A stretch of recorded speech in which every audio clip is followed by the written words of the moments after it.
go here. Hopefully we're live. I am unable to tell from my end. Implementing an engagement survey are really That's not it. I think that's confirming that I'm live.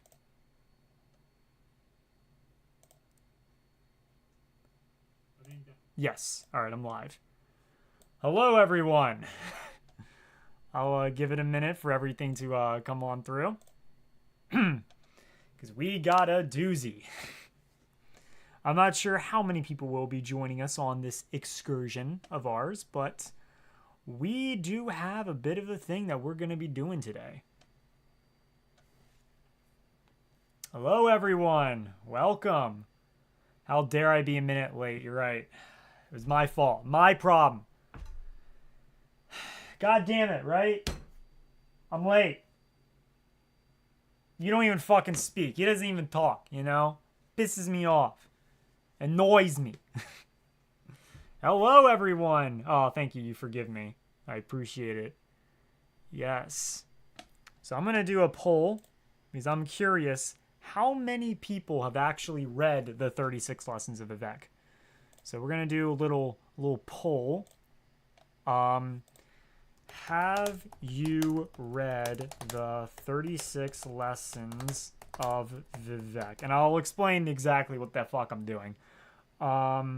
Question mark, and I gotta capitalize Vivec because I'm not a fucking heretic. Yes. No. And then I'm add. Actually, no option. I'm just a single yes or no. We'll start that poll. We'll see if it works. Hey, there we go. It popped up. Hey! All right, so we'll see. We got 3 votes. I'll vote myself. Nope. Wait, that's going to open in web browser. I'm not good with that. I'm too lazy. Never even heard of it before this last live stream. Interesting. Yeah, this is Morrowind era shit. This is some Morrowind stuff. Let me also check. Let me edit my video just to make sure. I should probably go to edit videos. Manage videos. I need to check something on my end. There we go. All right, something's good on my end. That's good. You know, I seen the thumbnail. Like, I placed the live right next to where it says live. Didn't need to do that. I did not need to add that live symbol. All right. So I think that we've done it long enough. So I am going to now explain what the hell is going on. What the hell this video is. So for those that don't know, in Morrowind, which is what my whole channel is themed after, the Dunmer of Morrowind. Wait, am I able to end the close? I can close the poll. Okay. So yeah. I am themed after the Dunmer of Morrowind. And in Morrowind, there are 3 gods, the living gods, at least during the time of Morrowind in the 3rd era. You had Almalexia, you had Sothisil, and you had Vivec, the living gods. And one of these gods, Vivec, basically wrote a series of lessons, or basically like a Bible, so to speak. The 36 lessons of Vivec. And I have never actually read any of them. I've read like 2 or 3, and I know some shit that happens between Vivec and Molag Bal. But for the most part, I don't know it. I've never actually read it. And I decided, I thought about it during the last live stream. I'm like, you know what? I want to do some interesting stuff.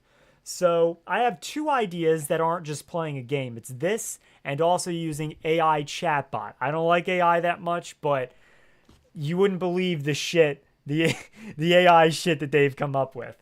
So yeah, I'm very excited for those things. And I'm very excited for this one because I'm very interested to learn about the 36 lessons of Vivec.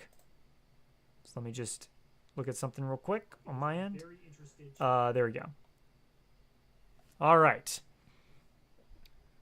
So let me close the poll. Let's see what the No. All right, 95% no, something along those lines. That's fair. That's fair. That's very fair. So maybe you'll be interested in listening to me reading it. Maybe not.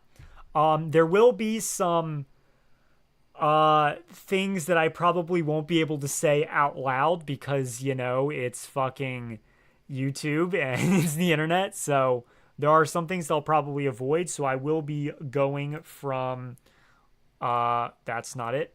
I will be going from this, and then the second we start to get into some more heavy shit, I'll just be reading it via my camera.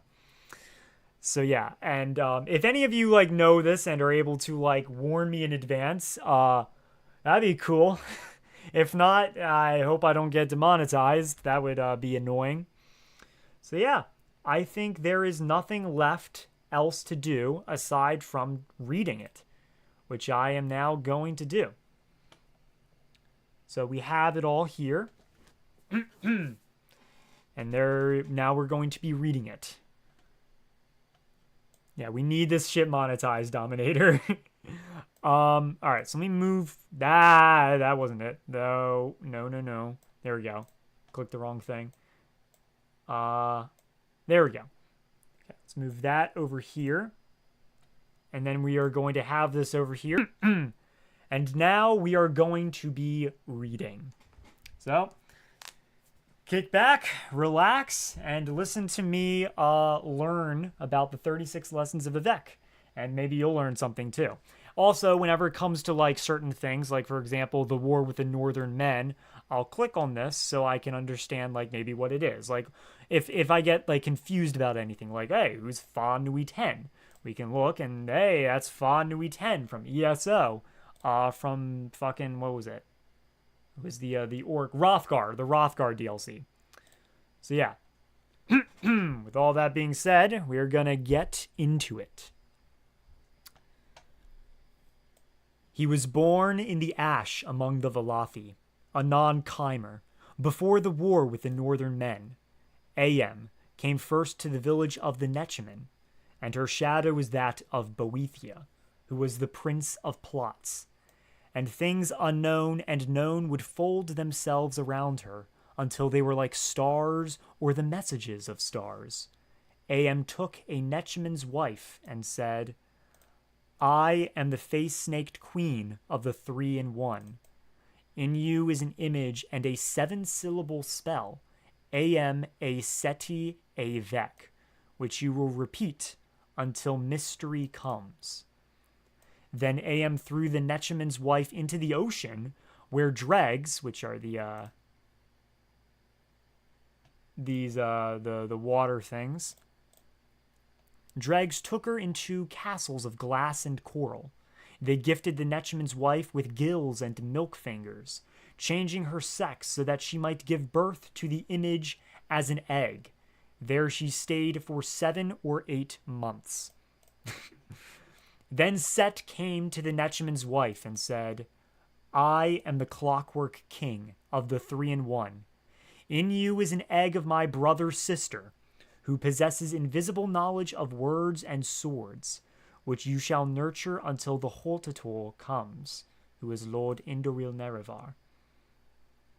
And Set then extended his hands, and multitudes of homunculi, fabricants, come forth, each like a glimmering rope through the water, and they raised the Nechaman's wife back to the surface, whirled and set her down on the shoals of Azura's coast.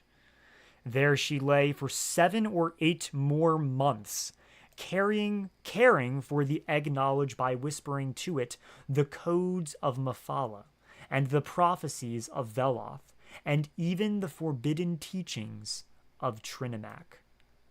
7 Daedra came to her one night, and each one gave to the egg new motions that could be achieved by certain movements of the bones. These are the barons of move like this. Then an 8 Daedroth came, and he was a demi-prince called Fa Nui 10, or the multiplier of motions known. And Fa Nui 10 said, Whom do you wait for? To which the Nechaman's wife said, The Hortator. Go to the land of Indoril in 3 months' time, for that is when war comes. I return now to haunt the warriors who fell, and still wonder why. But first I show you this. Then the barons and the demi-prince joined together into a pillar of fighting styles, terrible to behold, and they danced before the egg and its learning image. Look, little Vec, and find the face behind the splendor of my bladed carriage. For in it is delivered the unmixed conflict path, perfect in every way. What is its number? It is said the number is the number of birds that can nest in the ancient Tribble tree. Tribble tree is known, we'll figure it out that later. Less 3 grams of honest work. But Vivec in his later years found a better one and so gave this secret to his people.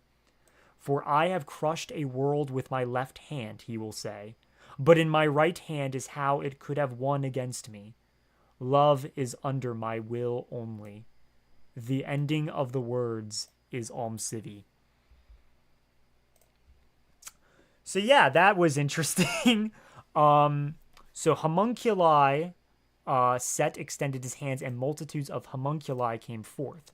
Homunculi being the fabricants. Okay, so basically mechanized creatures created by Sothesil. And the barons who move like this are basically... Fanui 10 is in the key art for the Scions of Ithelia. Wait, really? I'll need to watch. Oh, yeah. Yeah. They are. I'll need to play that DLC at some point. That's, so we don't... The barons who move like this are basically just Daedric lords, I believe. So, yeah. So, basically, what's up happening in the chat? This is better than the Bible. Morrowind waters are terrifying. Great line. Reminds me of the Similarian, but like 10 times weirder.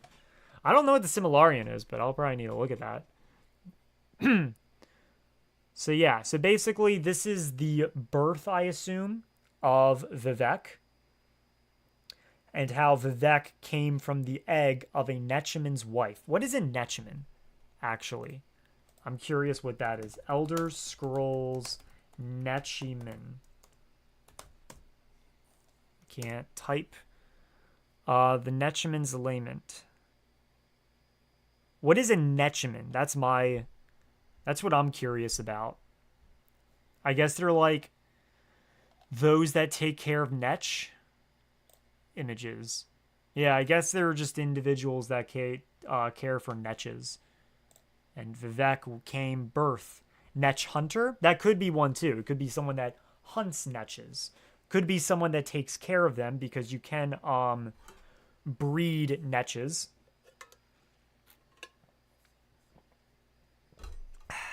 All right. Now we're on to Sermon 2.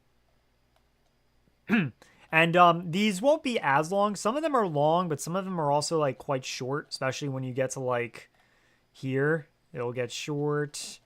This stuff, yeah, especially like Sermon 21, they get very, very short. All right. The Nechiman's wife who carried the egg of Vivec within her. Ooh, wait. Who carried the egg of Vivec within her. Okay, so if it's... So within the Nechiman's wife, I guess the egg is basically like the egg, like the female egg that women carry until like birth or that shit. So I'm guessing it's not an actual egg, so to speak. It is like Vivec gave birth to like a woman, the Nechiman's wife. We'll find out. And also, so the Nechiman's wife, that's another thing. So the Nechiman's wife, my brother and sister, there's this sex change. Am threw the Nechiman's wife into the water. They gifted the Nechiman's wife with gills and milk fingers, changing her sex so that she might give birth to the image as an egg. So the Nechiman's wife could have been a guy? This is difficult to understand. But I guess like the Nechiman's wife was once the Nechiman's husband.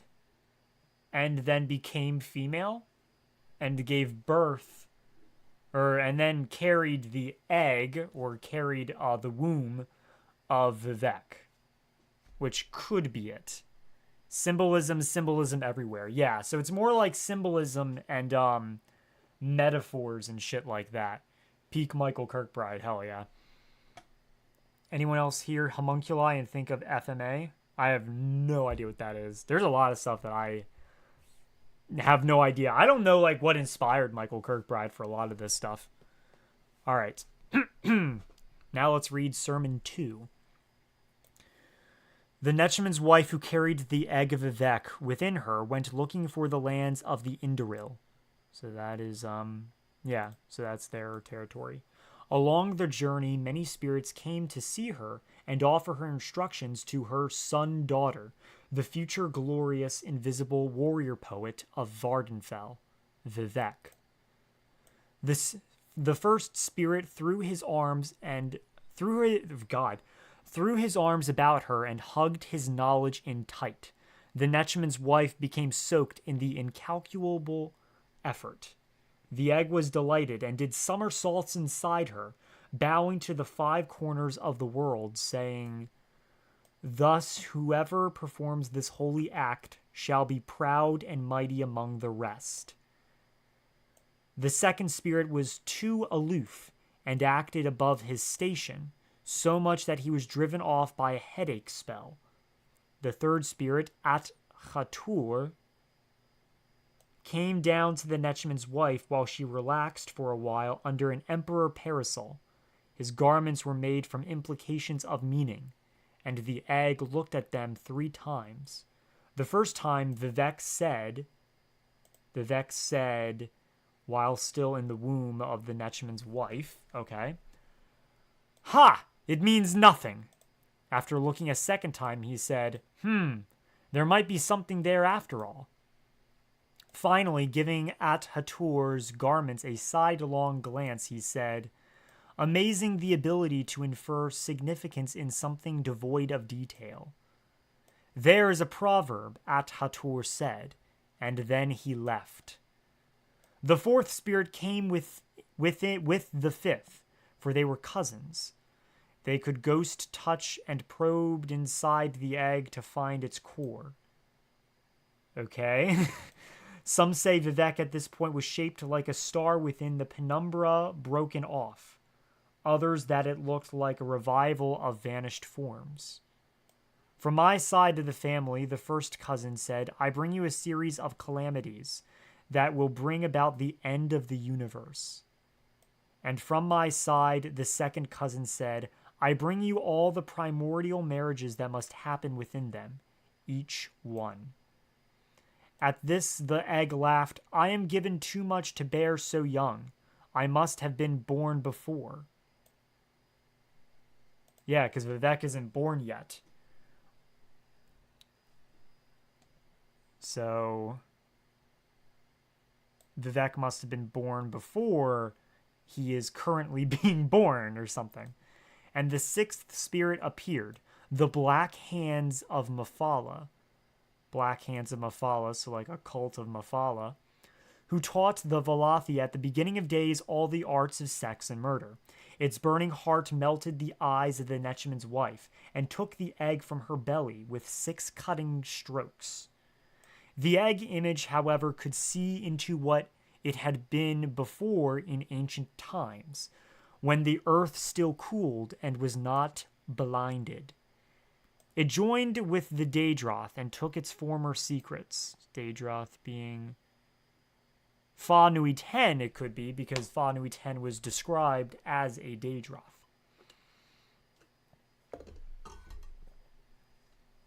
It joined with the Daedroth and took its former secrets, leaving a few behind to keep the web of the world from disentangling. Then the Black Hands Mephala put the egg back into the Netchman's wife and blew on her with magic breath until the hole closed up. Jesus. But the Daedroth did not give her back her eyes, saying, "God hath 3 keys, of birth, of machines, and of the words between. Alexius, Sothesile, and Vivec, maybe. Within this sermon, the wise may find one half of these keys. The ending of the words is ALMSIVI. So I have no idea what the fuck happened. No fucking clue what I just read here. So Daedra, I guess, just kind of had like a little chat with Vivec, ripped the womb from the Netchman's wife, had a chat with Vivec, and then put it back when they were done. I don't know who At-Hatur is. Nor do I know what the incalculable... I don't know what a lot of this stuff is. So yeah, I guess they just had like a little chat giving Vivec wisdom. And Vivec was overwhelmed by this wisdom and the fact that Vivec, not even born yet, could understand and fucking speak, giving him the revelation that he may have had another life, reincarnation. Sort of like the Nerevarine being the reincarnation of Nerevar, Indoril Nerevar. At least that's my assumption. Let me read chat because there's a lot of stuff happening. So this is Vivec's mother? I'm assuming so. What about, is Vivec like the prophet of Chaos Logar from Warhammer 40k, who worshipped his father as a god despite his father outlawing all religion? I don't know much about 40k. I just know Glory to the Emperor, so I'm not entirely sure. What you think Reachman in Scott? I don't know.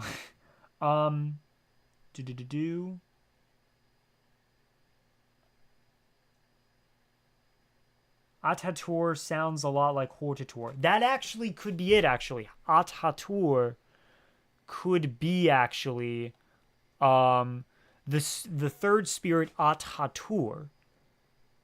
So it... Yeah, oh, wait a second. So the third spirit At-Hatur could be like... I don't know what that would be, because like Nerevar Indoril existed, died, and then reincarnated as the Nerevarine. So could At-Hatur be the precursor to Nerevar Indoril? I have no fucking clue. I have no idea. Yeah.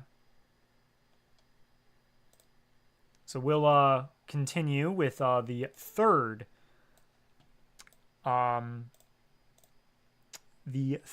sermon. Oh hell yeah, we get Boethia, my favorite. My Daedric prince. All right. Being blind, the Netchman's wife wandered into a cave on her way to the... Okay, so the Netchman's wife is blind. Who blinded the Netchman's wife? I'm trying to figure out, and was not blinded. Joined the Black Hands with the blue on her with magic breath. But the Daedroth, so who's the Daedroth? I'm assuming the Daedroth is still Fa Nui 10. 33 more to go? Oh, hell yeah. So, At-Hatur, a Redguard spirit. Yeah, actually, that could be, Elder Scrolls Redguard Atur. I think it is. Atur was a Redguard who was the son of the last High King of Hammerfell, King Thesad. Atur was, there's something about either he is the Hunding or Cyrus the Redguard. That could be it. I don't think it is. I think it might be more Nerevar Indoril, but that's an interesting theory. That could be. How can Daedra get married? Who legalizes the marriage? I think it's just ceremonial. I think it just is.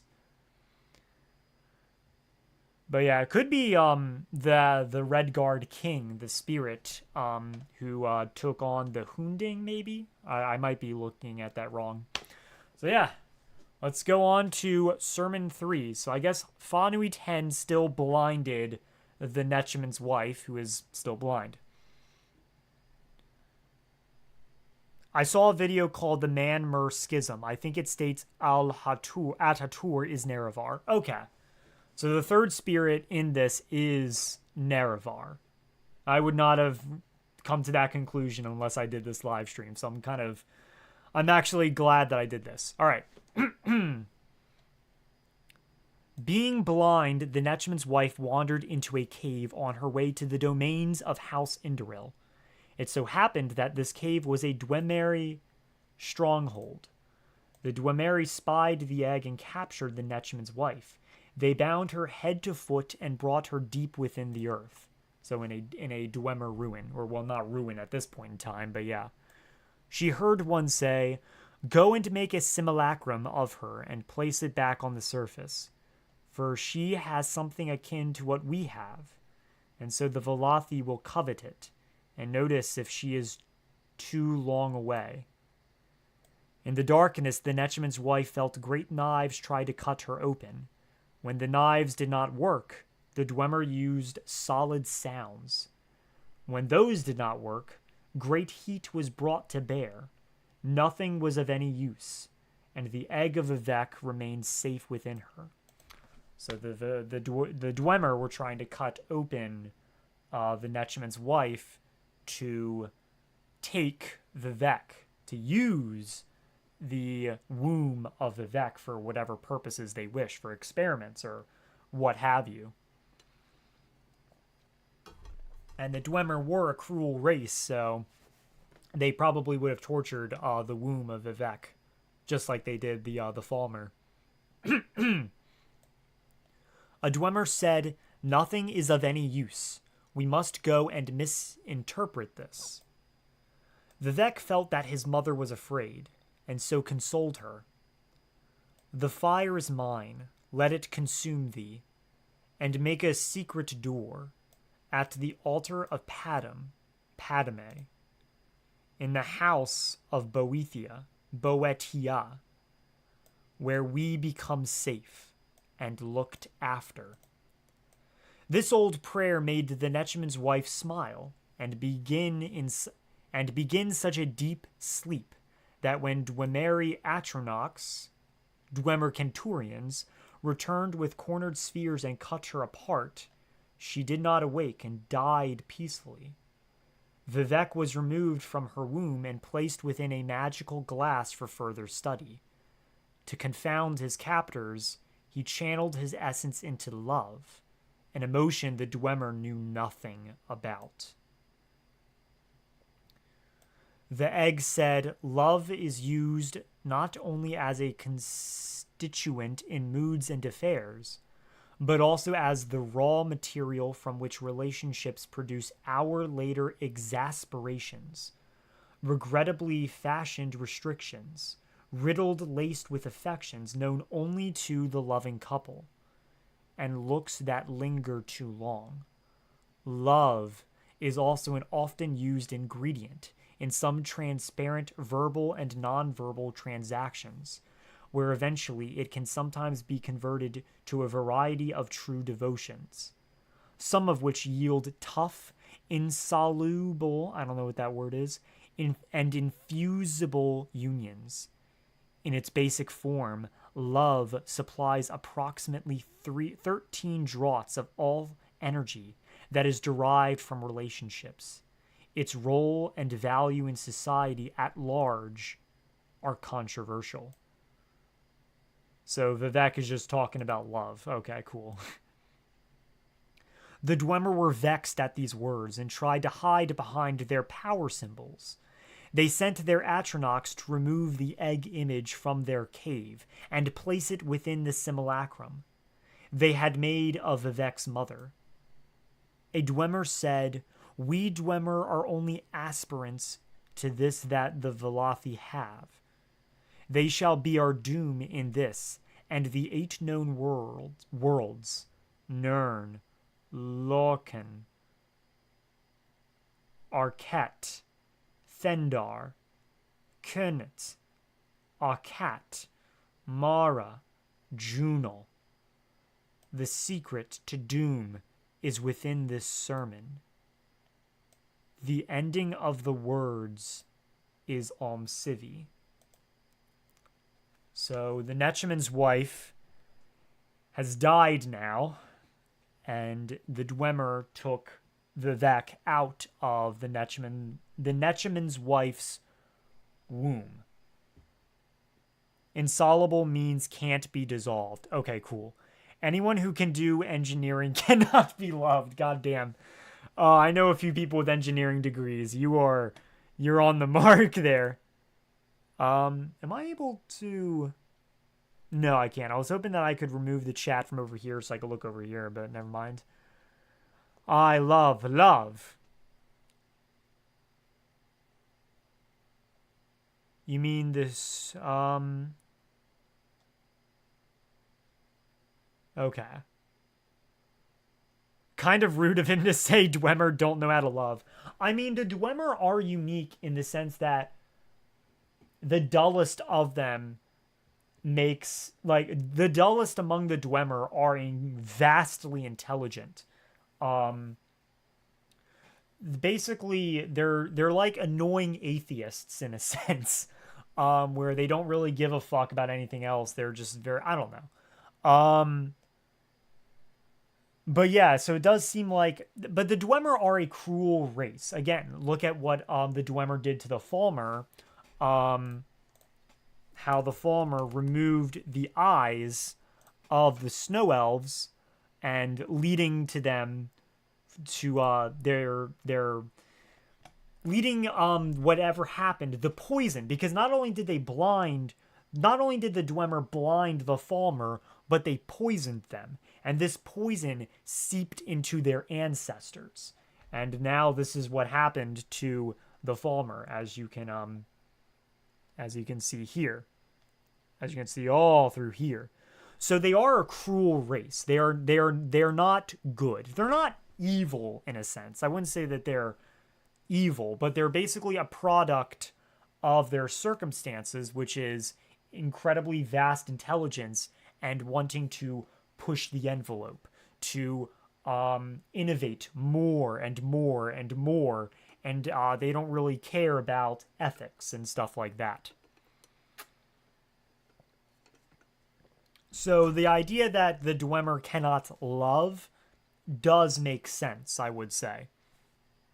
I did not realize how philosophical this video was going to be, but yeah, I should have guessed that this shit was gonna happen. We were gonna get very philosophical about the Dwemer, about the concept of love. I'm gonna come into my romanticism class Monday with like a whole new outlook on life, and I'm gonna like fucking own that class. So yeah, all right. Sermon. Wait, okay, so I'm curious. Okay, so they shall be our doom in this and 8 known worlds. This secret to doom is within this sermon. The fire's mine, let it consume thee, and make a secret door at the altar of Padme. What's the altar of Padme? Is that I don't know what the altar. I know who Padme is. Padu, Sithis, Akel, the darkness, the altar of darkness. I don't know. In the house of Boethia, where we become safe and looked after. I'm curious what the secret to doom is. I just have so many roleplay ideas with all this shit. It's coming to me now. All right, so now let's do the... Wait. It's interesting how the Netchman's wife being blinded seems to indicate something more than sight being taken from her. And the Dwemer did the same to the Falmer. That is a very interesting connection, yeah. She lost... The sight also could be metaphorical. So sight for the Netchman's wife could be like foresight. It maybe doesn't mean that the Netchman's wife literally lost her eyes and her vision the same as the Falmer did. So, wait, no, I'm wrong. I'm wrong. They did not give her back her eyes. Never mind. Never mind. No, they stripped her eyes. No, I'm wrong. I'm looking way too deep into it. No, they fucking took her eyes. She's blind as shit. Source of Chaos Lorcan, Altar of Padme. Altar of Padme, yeah, Altar of Padme could just be chaos, just normal chaos. At the Altar of Chaos, or just at chaos in the House of Boethia. Almer shall perish by the sons and daughters of Shazar Lorcan Shore. The Padmaic Ocean is the ocean to the east of Black Marsh. Was that a thing that was said? The Padmaic Ocean? I don't know. That could be the altar, too. I'm about to achieve Kim. Fuck yeah, we are. All right, let's do Sermon 4. I'm getting into this now. We're 36 minutes in. We're 36 minutes in, and we're on Sermon 4. I have 32 more to go. God damn. I'm going to be here until midnight. All right. Sermon 4. The simulacrum of the Netchman's wife who carried the egg of Vivec within it went back to... Simulacrum of the Netchman's wife who carried the egg of Vivec within it went back looking for the lands of Indoril. Along the journey, many more spirits came to see it. No, I haven't read this. Okay. Came to see it and offer instructions to its son-daughter, the future glorious invisible warrior poet of Vardenfell Vivec, which was said in Sermon 2. The exact same line. Interesting. That's what tripped me up for a second. A troop of spirits called the Lobbyists of the Coincidence Guild. Alright, we'll look more at that later. Appeared. Vivec understood the challenge immediately and said, "The popular notion of God kills happenstance." The head of the Lobbyists, whose name is forgotten, tried to defend the concept's existence. He said, saying something at the same time can be magical. Vivec knew that to retain his divinity, that he must make a strong argument against luck. So they're having a debate. Is not the sudden revelation of corresponding conditions the disparate elements that gel at the moment of the coincidence one of the prerequisites to being, in fact, coincidental? I did not understand a single fucking word from this sentence. It's not the sudden revelation of corresponding conditions. All right, we'll move on. Synchronicity comes out of repeated coincidences at the lowest level. Further examination shows it is the utter power of the sheer number of coincidences that lead one to the idea that synchronicity is guided by something more than chance. Therefore, synchronicity ends up invalidating the concept of the coincidental, even though they are the symptomatic signs that bring it to the surface. Thus was coincidence destroyed in the land of the Valathi. Then an old bone of the earth rose up from the simulacrum of the Netchman's wife and said, "If you are to be born a ruling king of the world, you must confuse it with new words. Set me into pondering." "Very well," Vivec said. "Let me talk to you of the world, which I share with mystery and love. Who is her capital? Have you taken the scenic route of her cameo? I have lightly, in secret, missing candles because they're on the untrue side, and run my hand along the edge of a shadow made from 103 divisions of warmth, and left no proof." At this, the old bone folded unto itself 20 times until it became akin to milk, which Vivec drank, becoming a ruling king of the world. Finally, the Chancellor of Exactitude appeared, and he was perfect to look upon from every angle. Vivec understood the challenge immediately and said, "Certitude is for the puzzle box. Logicians and girls of white glamour who harbor it on their own time. I am a letter written in uncertainty." The Chancellor bowed his head and smiled 50 different and perfect ways all at once. He pulled the astrolabe of the universe from his robe and broke it in half, handing both halves to the egg image of Vivec. Vivec laughed and said, "Yes, I know. The slave labor of the senses is as selfish as polar ice, and worsens when energies are spent on a life others regard as fortunate. To be a ruling king, I will have to suffer much that cannot be suffered, and to weigh matters that no astrolabe or compass can comprehend." The ending of the words is ALMSIVI. Holy shit, I'm kind of getting lightheaded. God damn. Man. Whew. Yeah, I'm a bit lightheaded from reading this. Is Vivec worshipped as a god like the Aedra, or was Vivec an elf that had great power who sought godhood? You have answered your question by saying both answers. It is commonly thought that Vivec was an elf who achieved godhood, but he writes as if he always had it. Yes. I feel that Vivec is just trying to be unknowable to strengthen the argument that he is a god while actually saying nothing. That could be it. I worked for Vivec. He is a fraud. Fuck you. Sotha Seal, ghost-written ass sermons. Yeah? So if anyone asks Vivec if he is a god, he says yes, Ghostbusters style. I think he'll just say unknowable shit like this. I'm curious how far I'm going to be able to get.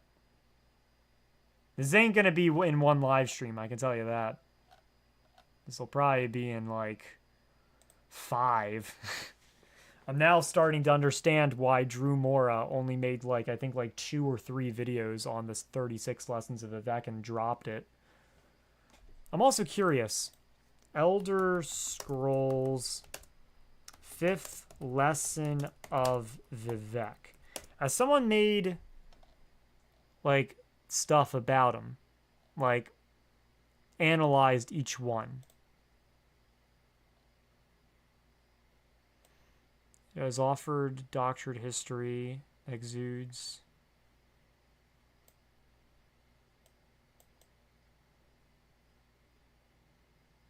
All right. We'll read the 5th sermon now. I'm curious who the lobbyists are. Oh yeah, Coincidence Guild.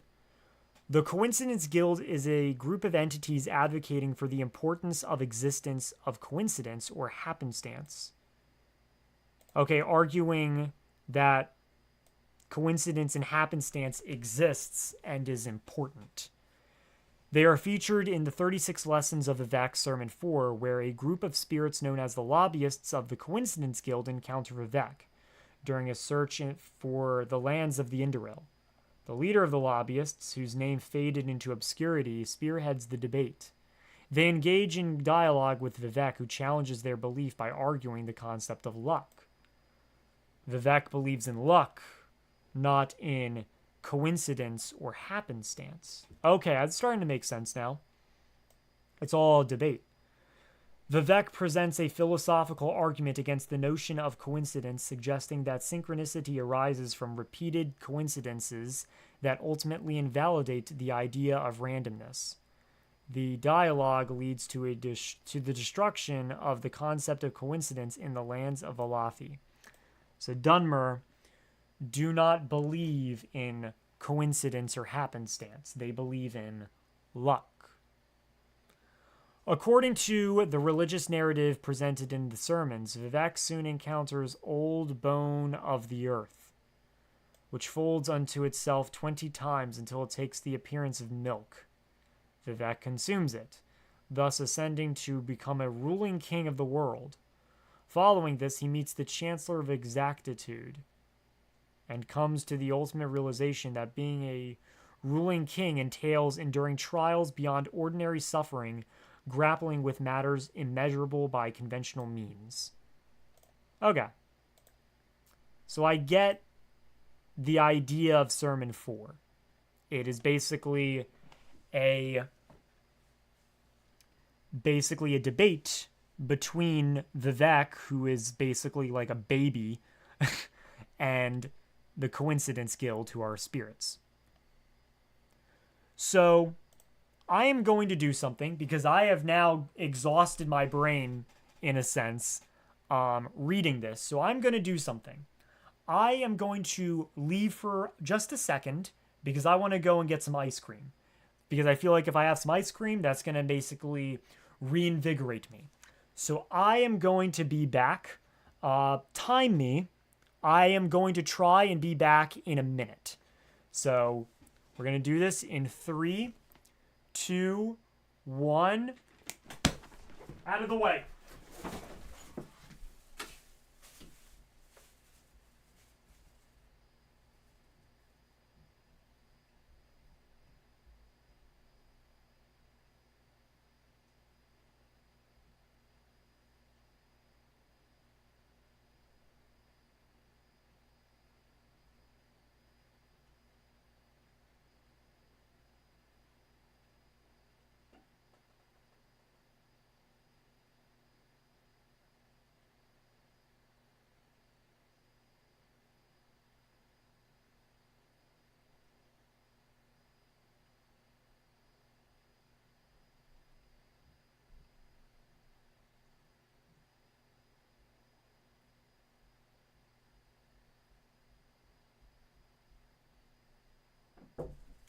I'm back. What was my time? How's Vivec? I don't think any of you know. Let's see. My boy, are you alright? You're fine, you're fine. You're okay. Don't whine. Don't be a bitch. Alright. As you can see, I have some, if you can see, let's get it focus. Bluebell ice cream. It's hard to see because of the light. My ring light. What does it say? Dutch chocolate. So I have some chocolate ice cream that I'm going to eat. Hopefully it'll wake me up. As I was running to my garage to get it from my refrigerator there, my legs... I could barely feel my... I'm getting lighthearted from this. I feel like I'm achieving Kim right now. Chim, whatever the fuck it is. I'm ascending to godhood just reading this. Oh, God, this is Nirvana right here, I swear. Alright. Yeah, no, this is some good stuff right there. Yeah, I like it. And I have to have it in the refrigerator in my garage because if I have it in the refrigerator in my kitchen, it just gets way too hard. But in my garage, it just has the right temperature somehow. So it's really good. I'm really...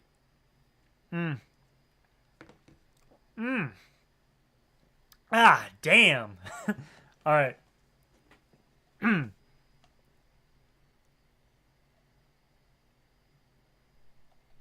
So, yeah, sorry, no author's ice cream to be had. Yeah, I just shoved you, dude. I just shoved you. I shoved you out of the way. You were completely gone, axed. Ice cream is more important than Neloth. All right. A fridge in the garage. Is this some sort of American thing I don't know about? Maybe. I have no idea. It's just like... There's just some things... we just have 2 refrigerators. I have no idea if it's an American thing. Maybe.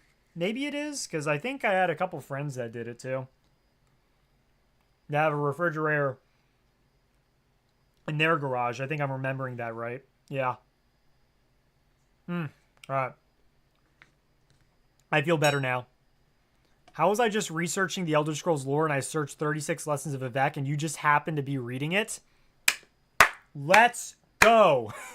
If you type in the 36 Lessons of Vivec, this stream comes up, baby. Who's the boss? Who dominates? All right. I'm wondering if Dunmer have mushroom ice cream. They might, honestly. It's possible that they do.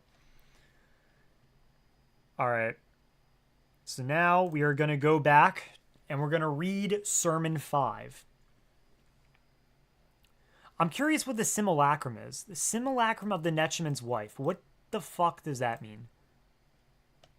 Of the Netchman's wife who carried the egg.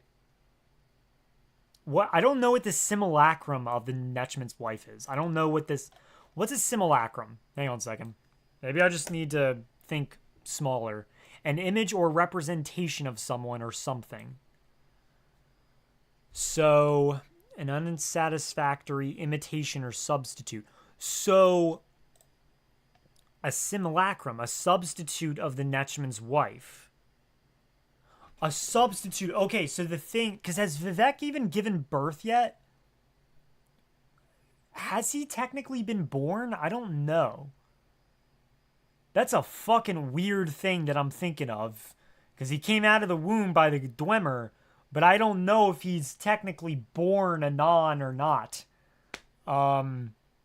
Think a copy. Okay.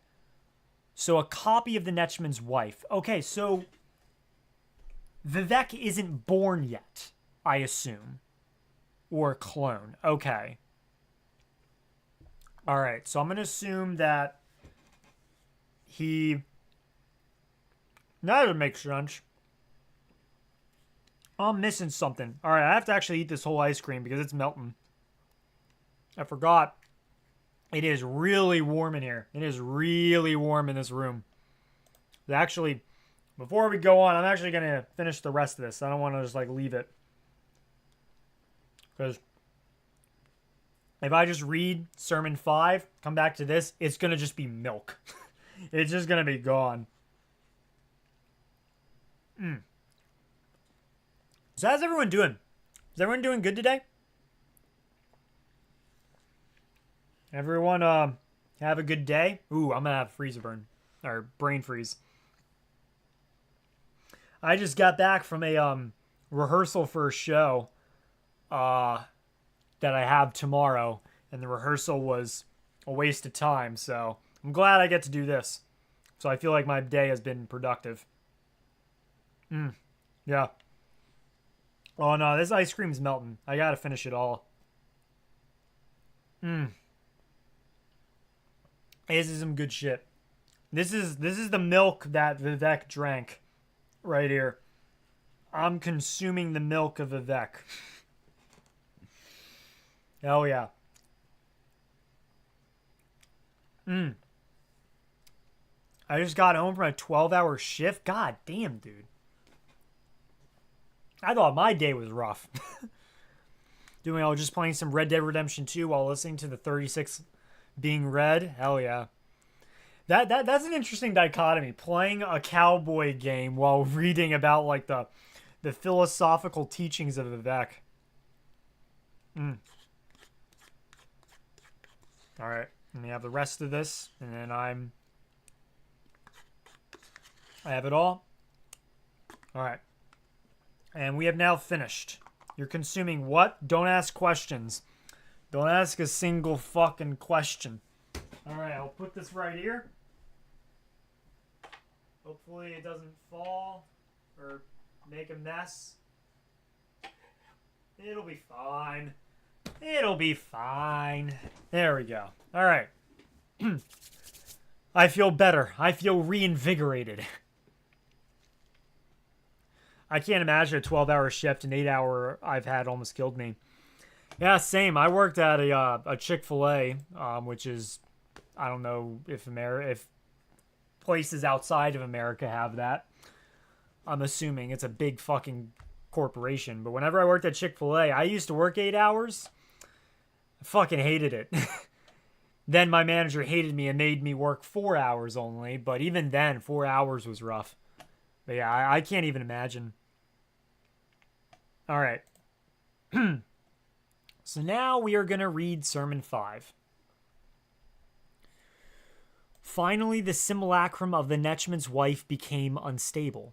The Dwemer, in their haste, had built it shoddily, and the ashes of Red Mountain slowed its golden tendons. So the Dwemer still have Vivec. Well, no, but he's going around trying to find the lands of Indoril. Slowed its... Before long, it fell on the knees beside the road to the lands of the land of the Indoril, and pitched over to be discovered 80 days later by a merchant caravan on its way to the capital of Veloth, Anon Almalexia. So the capital city of Veloth, which will later become Mournhold. Okay. Vivec had not been among his people all the days of his pre-life, so he's not born yet. Okay, cool. He has not been born. So he stayed silent and let the chimer in the caravan think that the simulacrum was broken and empty. A chimeric warrior who was protecting the caravan said, "Look here how the Dwemer tried to fool us as ever, crafting our likeness out of their flesh metals. We should take this to the capital and show our mother Ayam. She will want to see this new strategy of our enemies." So the Dwemer... So Vivec is hiding in the copy of the Netchman's wife that the Dwemer created, that Vivec is using as he roams the land of Indoril. And so the chimeric warrior believes that it's like a cyborg or something, or one of the machines of the Dwemer that is being used to like spy on them or some shit. Because it says flesh metals, so when I think flesh and metal, I think cyborg. AM is Almalexia, right? Yes. Vec is Vivec, Set is Sothasil, and AM is Almalexia.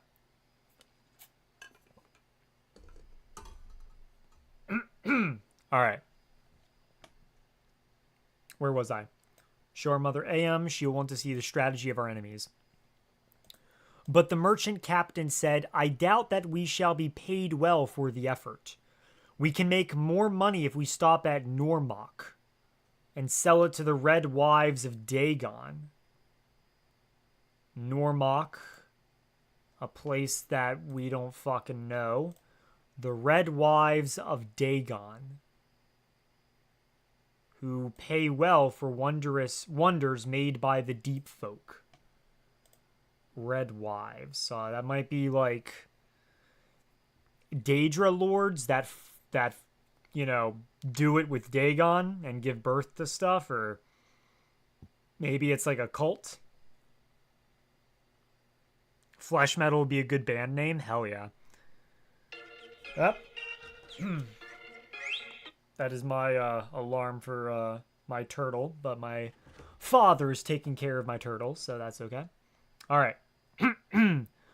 But another chimer who was wise in the ways of prophecy looked on the simulacrum with disquietude.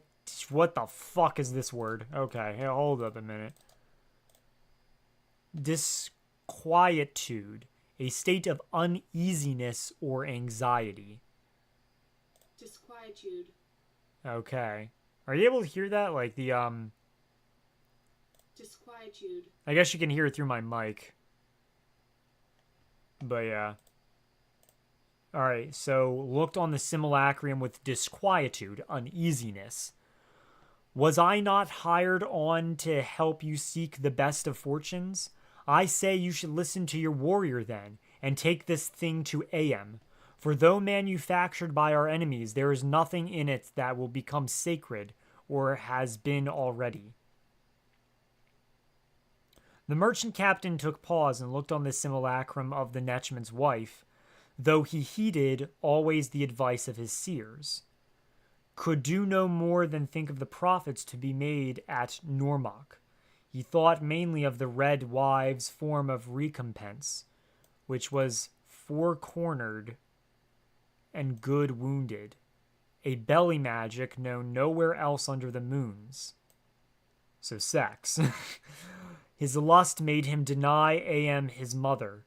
He gave order to change course for Normoch. So Normoch is like a land, made like a place of Dagon worshippers. Red Wives, belly magic, could be just like prostitutes, I guess. So yeah. Oh, you have a turtle? I have a turtle? Do you now? Yeah, I have a yellow-bellied slider turtle. He's an aquatic turtle. He's pretty cute. Before the caravan could get underway, this is actually cool. Now there's drama. Because now Vivec, who is supposed to be taken to Am, is now being taken away to Dagon, into the clutches of Lord Dagon and the four corners of the house. So this is interesting. Before the caravan could get underway, actually, I could probably zoom in, actually. Make it, no, then it's harder for me to read. Hopefully you can see this stuff. Should make it a bit better, a bit more legible. That should be better. That should be better. Yeah. All right. Hopefully it's more legible for you guys. If you're reading along via the stream, or, if anything, you could just like pull up the unofficial Elder Scrolls page, just type in 36 lessons of Vivec yourself. Anyways, or, just play a fucking game like some other guy did with his Red Dead Redemption 2. Never heard doing it referred to as belly magic. I only know of belly magic from the Remanada, which is something I read, which is basically a book about Reman Cyrodiil. Not canon per se, but I consider it canon. For Red Wives, it's less of an actual marriage and it's closer to prostitution. Okay. The word you're looking for is concubine. Let me look up what concubine is, because I'm an idiot. A woman who lives with a man and has a sexual relationship but not married to him. Okay. Gotcha. All right. So yeah, prostitution was kind of what I thought of whenever I saw the belly magic stuff. All right. So let us continue. To pause. Change course for Normoch. Before the caravan could get underway, the Chimera warrior who had counseled a passage to the capital threw his money to the merchant captain and said, "I will pay you thus for the simulacrum and warn you. War's coming with the shaggy men of the north, and I will not have my mother Am at uneven odds with one enemy while tending to another." War's coming in the Battle of the Red Mountain between the Nords and other shit. Nerevar, the merchant captain, said, "That is not enough. I am triune in my own way, but I follow the road of my body and demand more." Then Vivec could not remain silent any more and said into Nerevar's head these words. So Nerevar is on this caravan. Wait, okay. So the Chimera warrior that's being referred to is Nerevar. Interesting. Crap, where did it say? Another Chimera. I'm trying to find out where it said Chimera warrior. Yeah, a Chimera warrior. So that is Nerevar. Okay. Could not remain silent and said into Nerevar's head these words. You can hear the words, so run away. Come, Hortator, unfold into a clear unknown. Stay quiet until you've slept in the yesterday, and say no elegies for the melting stone. So Nerevar slew the merchant captain and took the caravan for his own. The ending of the words is ALMSIVI. Let me move my mic a bit because I actually am having a hard time seeing the moving my mic more than I was supposed to. Shoot, messed it up. Okay, hopefully that'll be fine. Hopefully you can still hear me fine. It was getting in my way. All right, sorry guys, need to take care of my cats and purchase cat food. See you later. Of course, take care of your cat. All right. So, interesting. So, Nerevar, I don't know why this is difficult to... I think I need to, like, zoom it out completely. There we go. All right, there we go. That makes it easier. All right, Sermon 6. There we go. Lower this. I gotta... You can't see it on my end because of how my mic is positioned, but... Yeah, I'm trying to, like... My mic is more down than it's supposed to be. So I have to, like... Fix it. There we go. Alright, there we go. Now it's fixed. Have it more up. Like that. Down. There we go. That's better. Let us move this back so you can see Nerevar. I mean, not... Neloth. The Telvanni man himself. Alright. Good enough.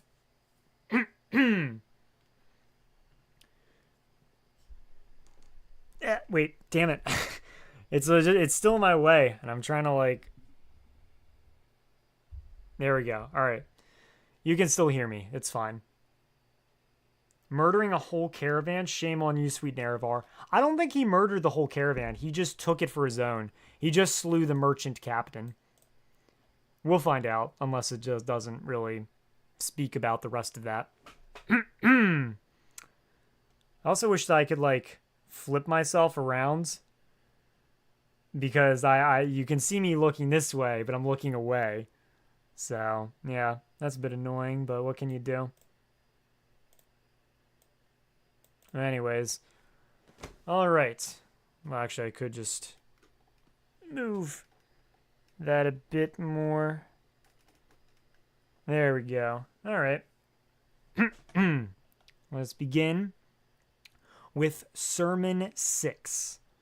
You have discovered the 6th sermon of Vivec, which was hidden in the words that came next to the Hortator. There is an eon within itself when unraveled becomes the first sentence of the world. Mephala and Azura are the twin gates of tradition, and Boethia is the secret flame. The sun shall be eaten by lions, which cannot be found yet in Veloth. 6 are the vests and garments worn by the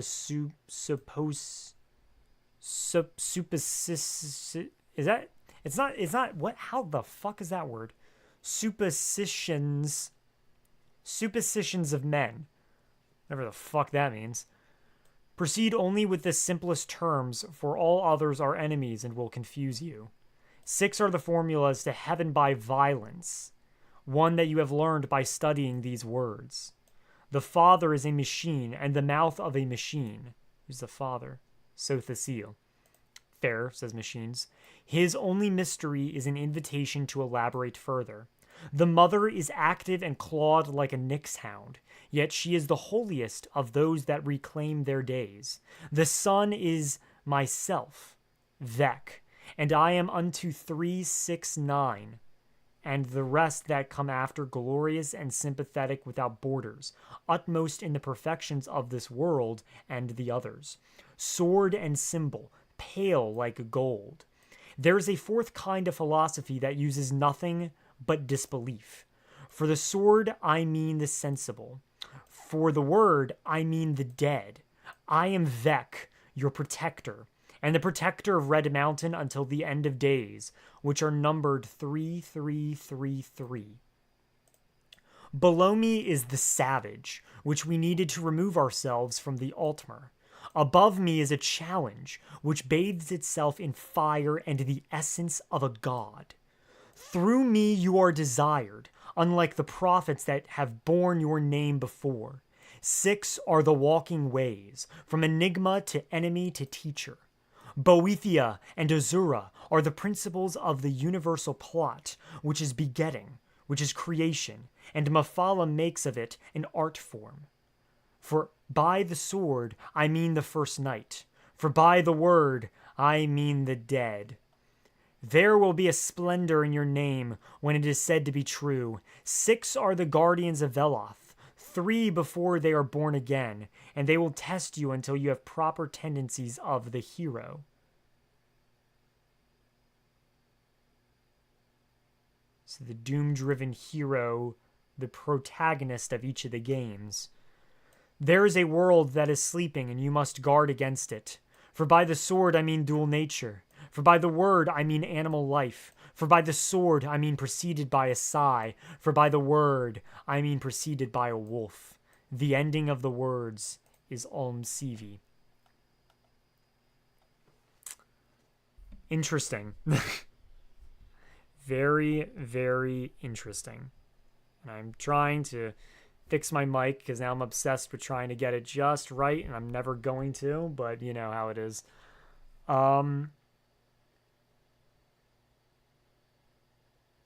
Supposition is the noun form of suppose. It's kind of a guess, a supposing. Gotcha. A supposing. Okay. That's understandable. So this is something that honestly you could dissect, and I feel like I did kind of have a grasp of it. There is something that I did like. So for those that don't know, there is a YouTube video from Fudge Muppet. Fudge Muppet Remanite. Remanite. I really wish you didn't see all my videos. I should have like gone incognito. But yeah, you can see the Remanite build right here. Very good video, highly recommended. It is a really good build. But as you can see, I liked it. In this build, they talk about the concept of piercing heaven, ascending to heaven through violence, and how that is a Remanite philosophy. But it seems that it's not just a Remanite philosophy. It seems that it is a philosophy just in the Elder Scrolls in general. 6 are the formulas to heaven by violence, one that you have learned by studying these words. So there are 6 formulas to heaven by violence. 6. I wonder what the other 5 are, and what the first one was. What are these formulas of violence? Heaven by violence. I know that it's like an Aleister Crowley thing, but I don't know exactly what the forms are. So what does Vivec is telling Nerevar that he can't become a ruling king via Kim if he can't remember or understand the 3 lessons to ruling kings. He should seek power in the thing. Vivec did this with ALMSIVI. Vivec learned the thing is a less than ideal in walking way. Okay. Reach heaven by violence in the context of 36 lessons as they relate. Kill your one true enemy. Slay your one true enemy, whomever that is. The murder of Nerevar got them the heart of Lorcan. Heaven by violence? It could be in a sense. People, so something that like I've always like wondered is the idea that are the tribunal really false gods? Everyone always says that they are false gods because they coveted the heart of Lorcan. But I feel like that if you use the idea of the tribunal being false gods, then that also means you are referring to Talos as a false god too. Because Talos achieved Kim, however you say it, via means that are on the top of my head, but I can't remember for the life of me. Yeah. Dragon. God, the ice cream's getting to me. Goodness. Dragon made a good point. What makes one a god? And that is a good question. What does make one a god? According to Riemanite philosophy, at least according to Fudge Muppet, the idea that mantling a god, becoming a god, means that you're a god. And that's what the tribunal did. They coveted the heart of Lorcan and became gods. So I don't necessarily think that they're false gods, similar to Talos. So, and I feel like that one of the ways of becoming a god is to pierce heaven through violence. Similar to how Talos conquered violence, similar to how the tribunal murdered Nerevar through violence. Now, I'm not a very philosophical guy. I'm a pretty big dumbass. But that's just my interpretation. Could the last Dragonborn be a god? It depends, I would say. People often use... I feel like the last Dragonborn is overhyped, in my opinion. I feel like people idolize that character way too much and not as much for the Nerevarine or the Hero of Kvatch or the Agent or the Vestige or any of those characters.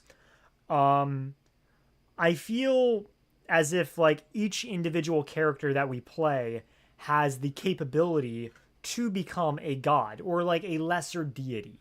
For example, if we look at whatchamacallit, crap, what is it? It's the different pantheons: Elder Scrolls, Imperial Pantheon, gods. There's like a thing.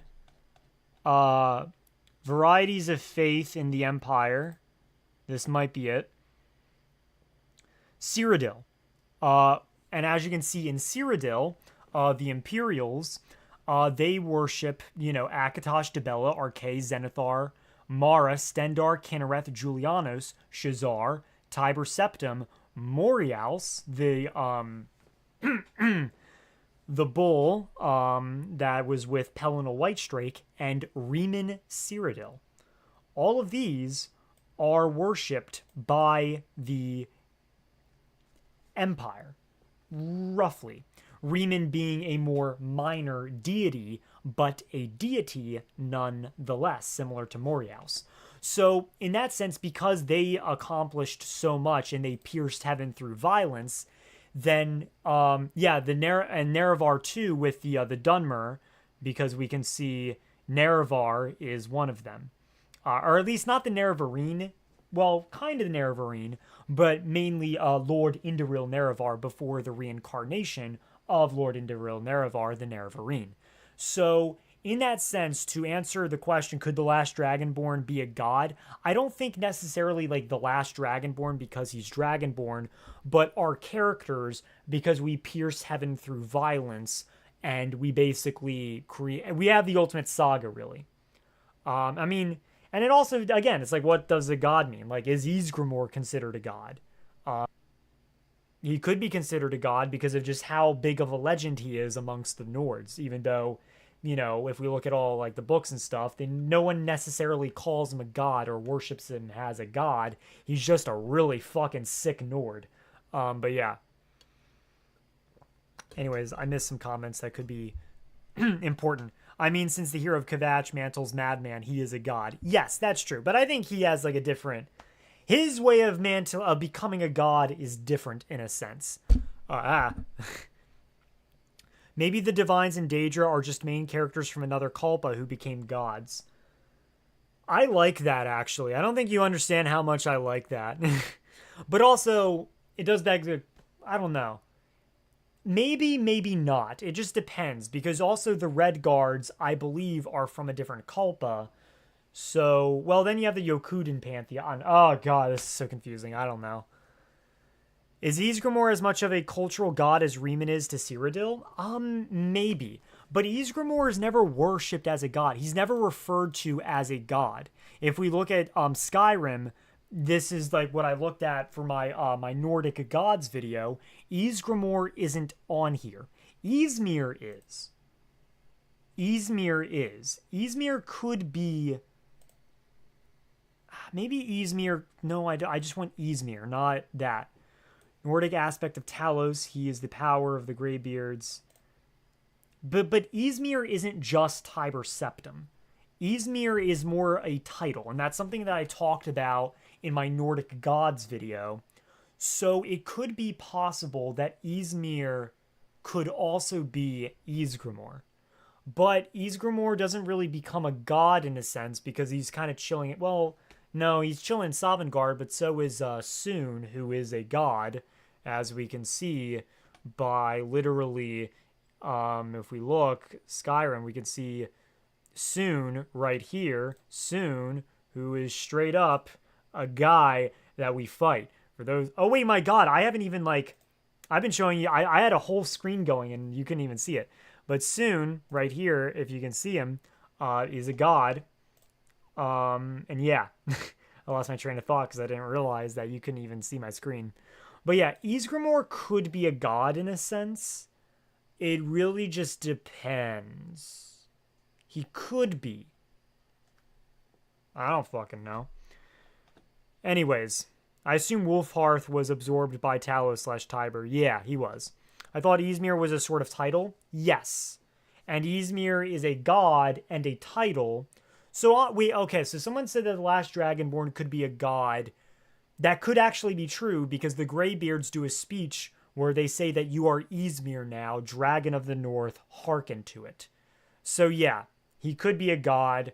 I feel like each of the characters, the Nerevarine, the Champion of Cyrodiil, the last Dragonborn, they all become gods in various different ways. So yeah. If the Nords had saints, I'd say he might be in for that kind of role. Ysgramor is more of a folk hero than the people would presume some holy ties too easily. Yeah, he's not a god. He's a saint. Yeah, kind of like how the Dunmer have their own little saints and all that. You're right. Anyways, let us read Sermon 6. You have to wait. No, I already read this. Yeah, no, I already read this. Never mind. Sermon 7 is what I mean. As the caravan, let me move this a little bit so I can see. As the caravan of Nerevar now made for the capital of Veloth, anon Almalexia, there came great rumblings from Oblivion. A duke among scamps wandered into the House of Troubles, pausing before each scripture door to pay his respects until finally he was met. Did I miss anything here? No, I'm good. All right. Respects until he was finally met by the major domo of Mehrunes Dagon. So a duke among scamps, all right. The Duke of Scamps said, I was summoned by Lord Dagon, master of the foul waters and fire, and I have brought by the penance of my 7 legions. The major domo, whose head was a bubble of foul water and fire, bowed low, so that the head of the Duke of Scamps became enclosed in his own. He saw the first pennant, which commanded a legion of grim warriors who could die at least twice. Maybe more. We don't fucking know. Grim warriors. Okay, we'll find out more later. That showed me Sermon 9. All right, I get it. He saw the second pennant, which commanded a legion of winged bulls, and the Emperor of Color that rode upon each. The Emperor of Color. Riemann? That could be a winged bull and Riemann. That could be it. I'm not sure. He saw the third pennant, which commanded a legion of inverted gorgons, great snakes, whose scales were the faces of men. Okay, great snakes whose scales were the faces of men, being the Seiki, or Seesi, or however you say them. He saw the fourth pennant, which commanded a legion of double-crossed lovers. Double-crossed lovers, I don't know. He saw the fifth pennant, which commanded a legion of jumping wounds looking to hop onto a victim. He saw the sixth pennant, which commanded a legion of abridged planets. The Aedra. Okay, so it's the divines in this sense. a legion of the divines, each of the planets, because if you didn't know, the Aedra each have their own planets. And yeah, the winged bulls is Moriel's, as we can see from this right here. He saw the seventh pennant, which commanded a legion of armored winning moves. Okay. To which the major domo said, Duke Kuuta, your legions, while mighty, are not enough to destroy Nerevar or the Triune Way. Look upon the Hortator and see wisdom he takes to wife. And they looked into the middle world and saw, evaporating in a throng of thunder, of red war and chitin men, where destinies take him further from our ways, the heat that we have wanted, and pray they still remember, where destinies clothe the distance, glad in the golden east that we saw it now, instead of the war and repair of the oblivious fracture, a curse on the Hortator, and two more on his hands. And the Duke of Scamps saw the palms of the Hortator, upon which the egg had written these words of power. Gautok Padme, Gautok Padme. The ending of the words is ALMSIVI. The fuck is Gautok? I don't know what that is. There's so much I'm learning. I don't know what the hell this means. Gautok. A Gartok is your weapon hand, or a hand that's made for weapons, or a hand that is a weapon. So my sword arm, Padme, sword arm, Padme. Interesting. Oh, hell yeah, we have a shorter sermon this time. Thank Padme. Thank Boethia. Hell yeah. Thank Vivec. Are all these prophecies of wars/invasions? These are alluding to the Battle of Red Mountain, if I'm not being mistaken. But this was written after that, when the tribunal after the tribunal rose to godhood and murdered Nerevar. So it's not a prophecy necessarily, but yeah. Gartok is a scroll temple in ESO's Cyrodiil. Really? Wait, hold up. Yeah, Gate of Gartok. Gartok is the gate guarding the scroll temple of Gartok. The fuck? Is the seat of the Elder Scroll of Gartok. It is the offensive scroll for the Ebonheart Pact. It is guarded by the Gate of Gartok, which is under the protection of Fargate Keep. Interesting. That is interesting that someone wrote that. You know, people give ESO a lot of shit, but they really did have some ideas from some stuff.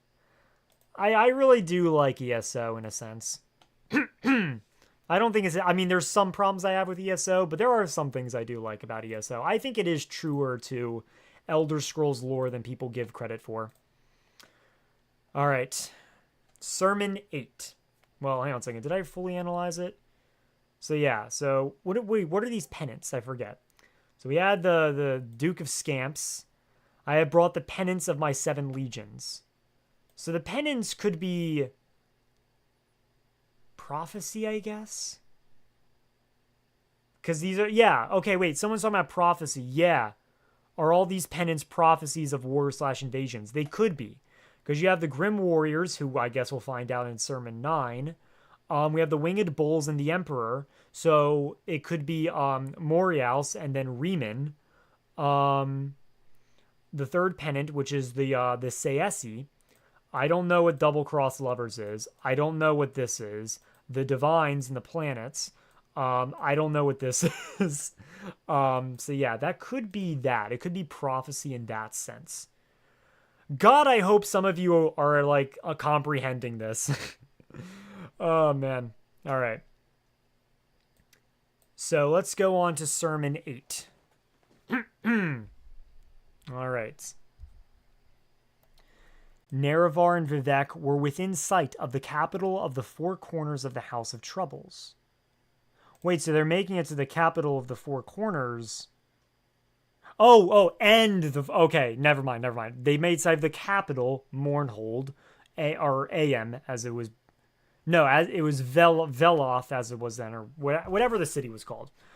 God, that's like 17 different names. And the four corners of the House of Troubles knew that it was not time to contest them. Not time yet.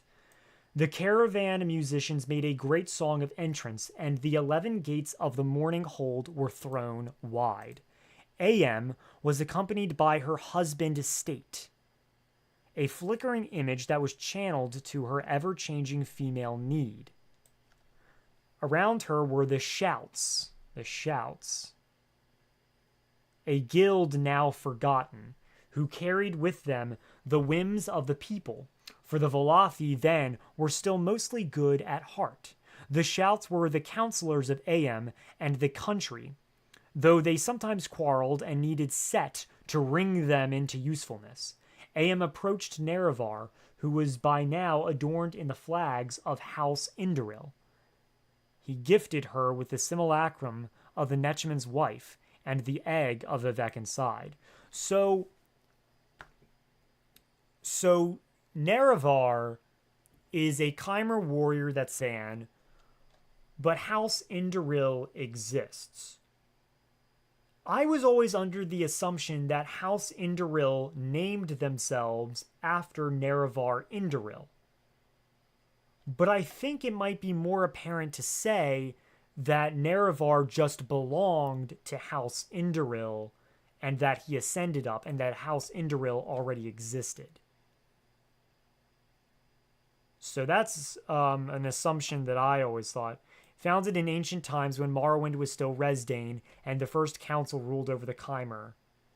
Prior to it, there's no mention of Nerevar Indoril. So yeah.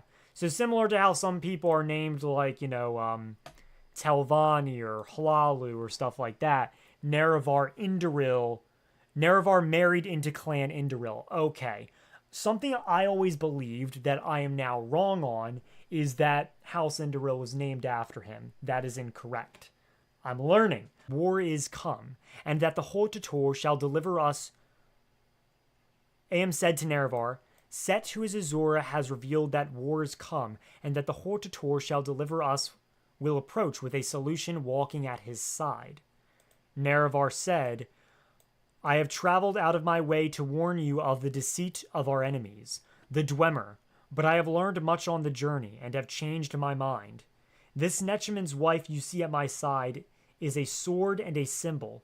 There is prophecy inside. It tells me, like it, we must for a while be like he is, and as a people, cloaked in our former enemies, and to use their machines without shame.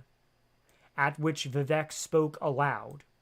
Boethia, who is you, wore the skin of Trinimac to cleanse the faults of Veloth, my queen, and so it should be again. This is the walking way of the glorious. Set appeared out of a cloud of iron vapor, and his minions made of their blood a chair. He sat beside Am. Wait, what the fuck? His minions made of their blood a chair. Okay. He sat beside Am and looked on the rebirth of mastery. Vivec said to them, his triune, my rituals and ordeals and all the rhymes within use no other motive than the revelation of my skin. Am said, Am a Seti a Vec. We are delivered and made whole. The Black Hand's Morag tongue is uncovered. Set said, wherever so he treads, there is invisible scripture, to which the shouts were silent in sudden reading. Vivec then reached out from the egg, all his limbs and features merging with the simulacrum of his mother, gilled and blended in all of the arts of the star-wounded east of Red Mountain. Under water and in fire, and in metal and in ash, 6 times the wise, and he became the union of male and female, the magical hermaphrodite, the martial axiom, the sex death of language, and unique in all of the middle world. He said, let us now guide the hands of the Hortator in war and its aftermath, for we go different and in thunder. This is our destiny. The ending of the words is ALMSIVI. Damn. Now I understand why the Elder Scrolls has so many madmen. Fuck yeah. Wait, the Netchman's wife isn't Vivec's mother. She's Vivec. Vivec is inside her. I remember something like that in Coda. I've never read Coda, which could be another thing I read. But yeah, so that actually could be true. That the Netchman's wife... Who the fuck is the Netchman, though? That's my question. The Netchman's wife could be Vec. Because I do remember that Vec does appear female in Coda, so why not in this as well? So, and this is where we finally see the hermaphrodite thing, showing that Vivec is both male and female, and is a hermaphrodite, and is the union of male and female. He is both. Straight up a hermaphrodite. So that is interesting. And it's also interesting because if we look at the tribunal, Elder Scrolls Tribunal, we look at the image of them, you see, and it's just really cool, like, imagery as well. I really like this. Damn it, I'm trying to, like, get, like, a closer look. There we go. If we get a closer look, we can see Almalexia maintains her Chimer form. Set, so Thecile, gives in to his Dunmary form, and Vivec is a combination of the both. He is the symbolism of this union between AM and Set. The female, the Chimary, and the male, the Dunmary. I just love this symbolism between all that shit. So he is the child of the matrimony between these two. Interesting. Manuel Loro said hello. Hello, welcome to the fucking insane shit that we're uncovering in the 36 lessons of Vivec. Vivec is a bit too promiscuous for me. I don't think I could ever worship. Fair enough. Maybe, well, not Riemann Cyrodiil. Man, not Tiber Septim. Maybe, I have no idea. They're all horny as shit. Alright. Star Wounded East. Alright, so it's talking about the coming of that and how the Hortator, the Nerevar, is going to basically be the one to save them. At which Vivec spoke aloud, Boethia, who is you, wore the skin of Trinimac to cleanse the faults of Veloth. The faults of Veloth, my queen, and so it should be again. Cleanse the faults of Veloth. I don't know what this means specifically. That is interesting. Alright.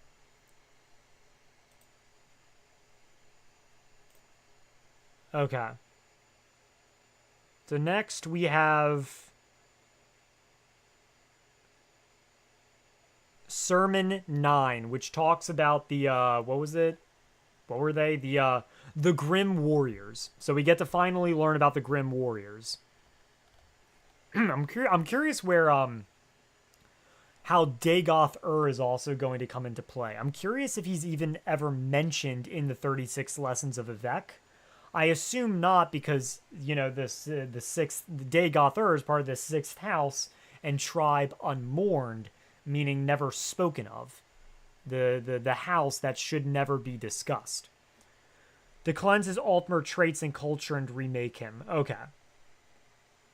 I like Sothecile if I had to choose a tribunal. I'm kind of liking Vivec, honestly. I'm having more respect for Vivec. This is interesting for me. Veloth was religiously converted to the 3 good Daedra instead of worshipping the Aedra. That's what he meant by cleansing the faults. Okay. Cleansing the faults of worshipping the 3 good Daedra and by worshipping the tribunal instead, is what I'm assuming you're trying to mean by that. I did glance Sharmat when you scrolled. We shall see. All right. Did I scroll through Sharmat as well? I have no idea. Also, what the fuck is this ad getting? Z-Biotics. It looks like a fucking... I don't even know. All right. Anyways. So next, we have Sermon 9. Then came the war with the northern men, the Nords, where Vivec did guide the Hortator into swift and tricky union with the Dwemer. The greatest demon chieftains of the frigid west were those listed below, 5 in unholy number. Okay, so these are the chieftains... Wait, where Vivec did guide the Hortator into a swift and tricky union with the Dwemer. The greatest demon chieftains of the frigid west... Okay, so the chieftains of the Nords. Okay. Hoaga, the mouth of mud, who appeared as a great bearded king, had the powers of marshalling and breathing the earth.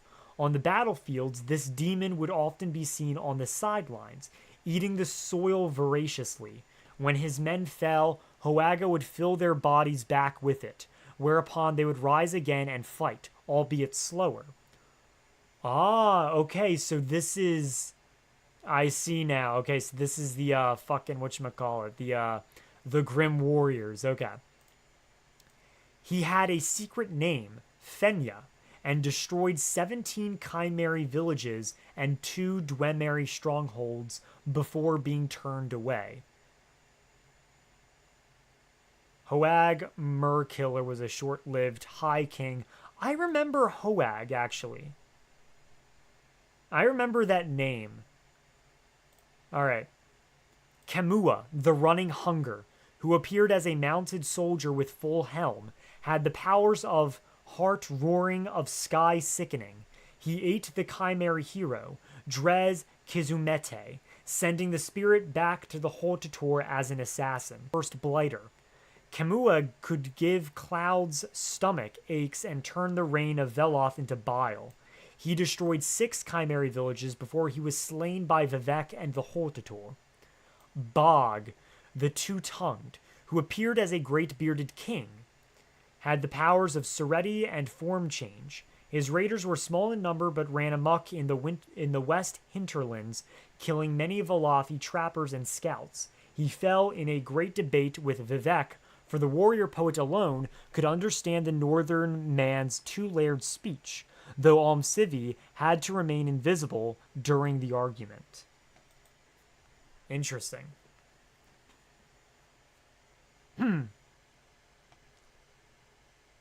War chief equals Jarls. So these are all like the Jarls back in the day.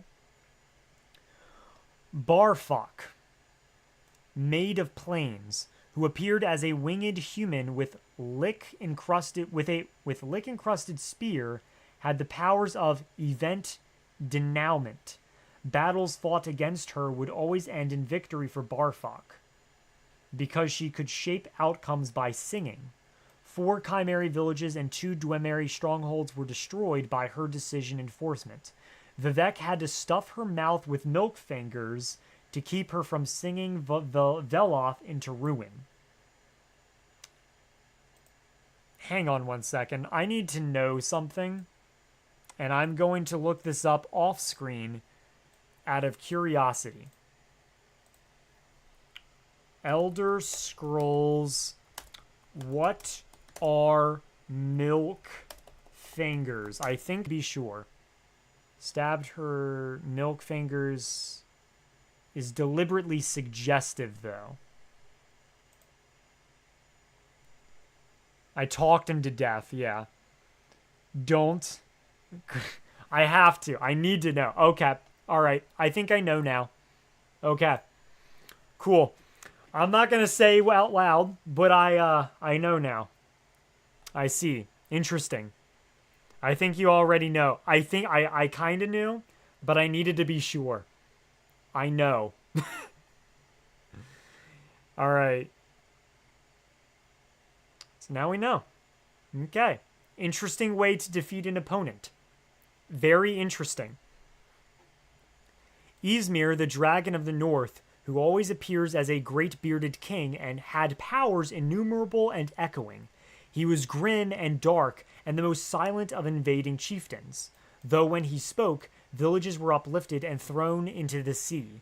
The Hortator fought him unarmed, grabbing the dragon's roars by hand until Ysmir's power throat bled.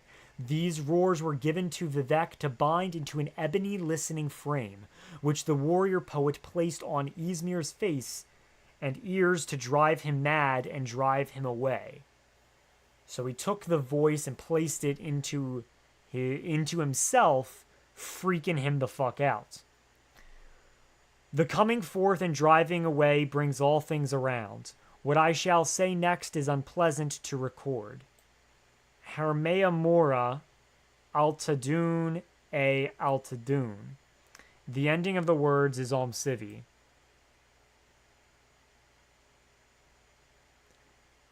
Now, I will say, whenever it comes to certain things, because someone said, like, yeah, why is this so gross?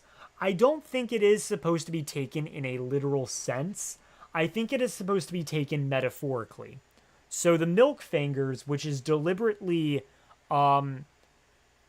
it's basically ambiguous. It's deliberately ambiguous. Some people say it is a thing that I will not say out loud. I am under the assumption so far that it is not. Because remember how Boethia consumed Trinimac and shat him out, creating Malakath. But I do not believe that Boethia literally ate Trinimac and pooped him out. I don't believe that in the literal sense, and there's texts saying that it's really supposed to be taken metaphorically and not literally.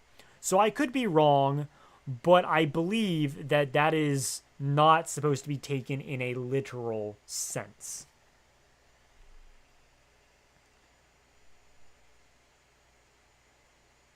All right, I agree. I see it as metamorphic, or at least open to consideration. Yes, that's what I believe.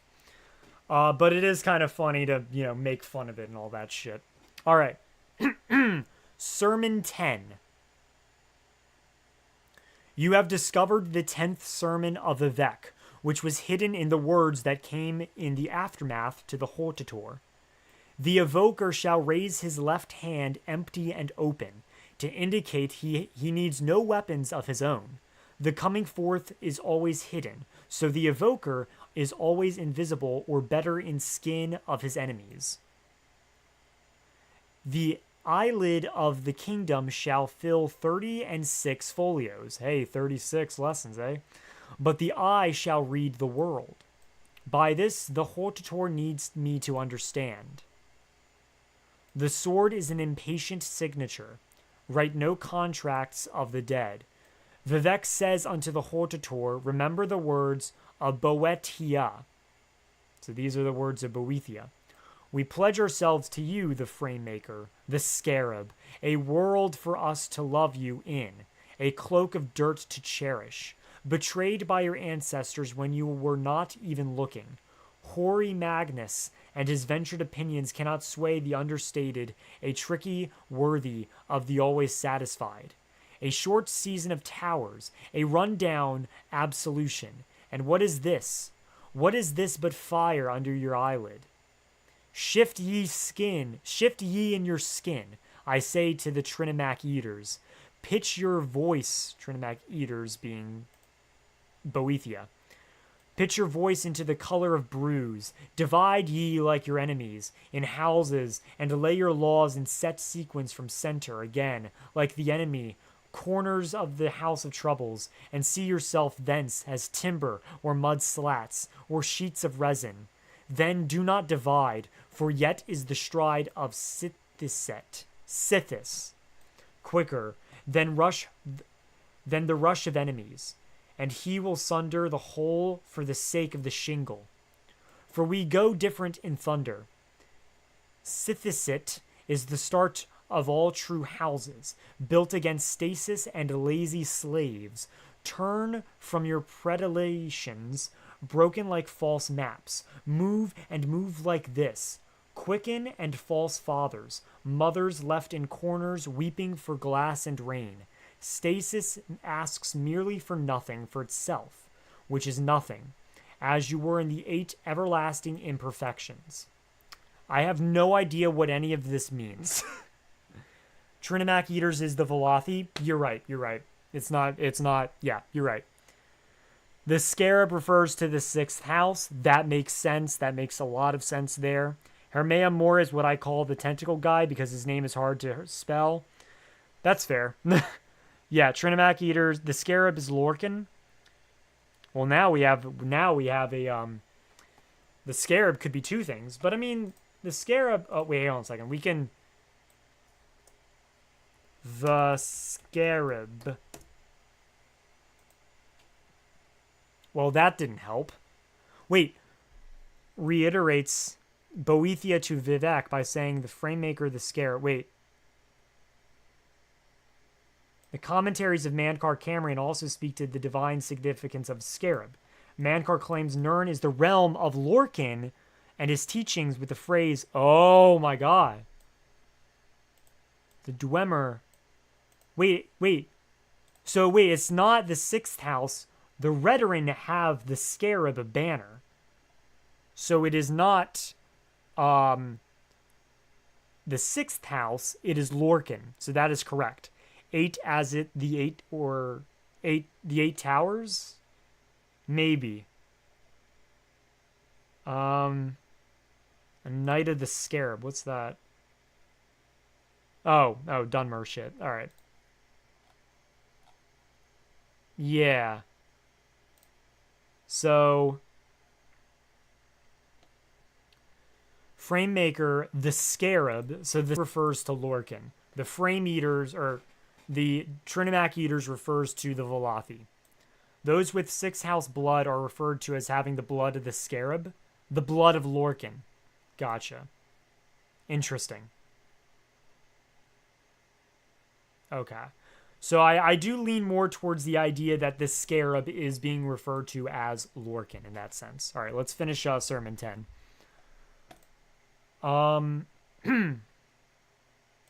Everlasting wait, did I read this part? Yeah, I read this part. All right. Vivec says unto the Hortator, remember the words of Vivec. Understand that Sithisit still travels. Vivec says, remember the words of Vivec. I'll skip that part then. In a faux... What the fuck is that word?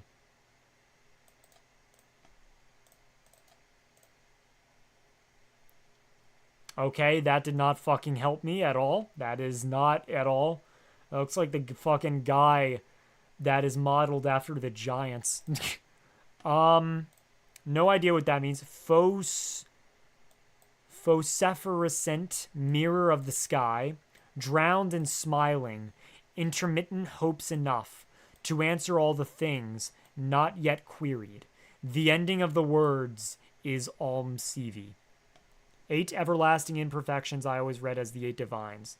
Wait, shit, where's the 8 everlasting imperfect? Oh yeah, 8 everlasting imperfections. That, I think, what does that refer to? Elder Scrolls... Paste...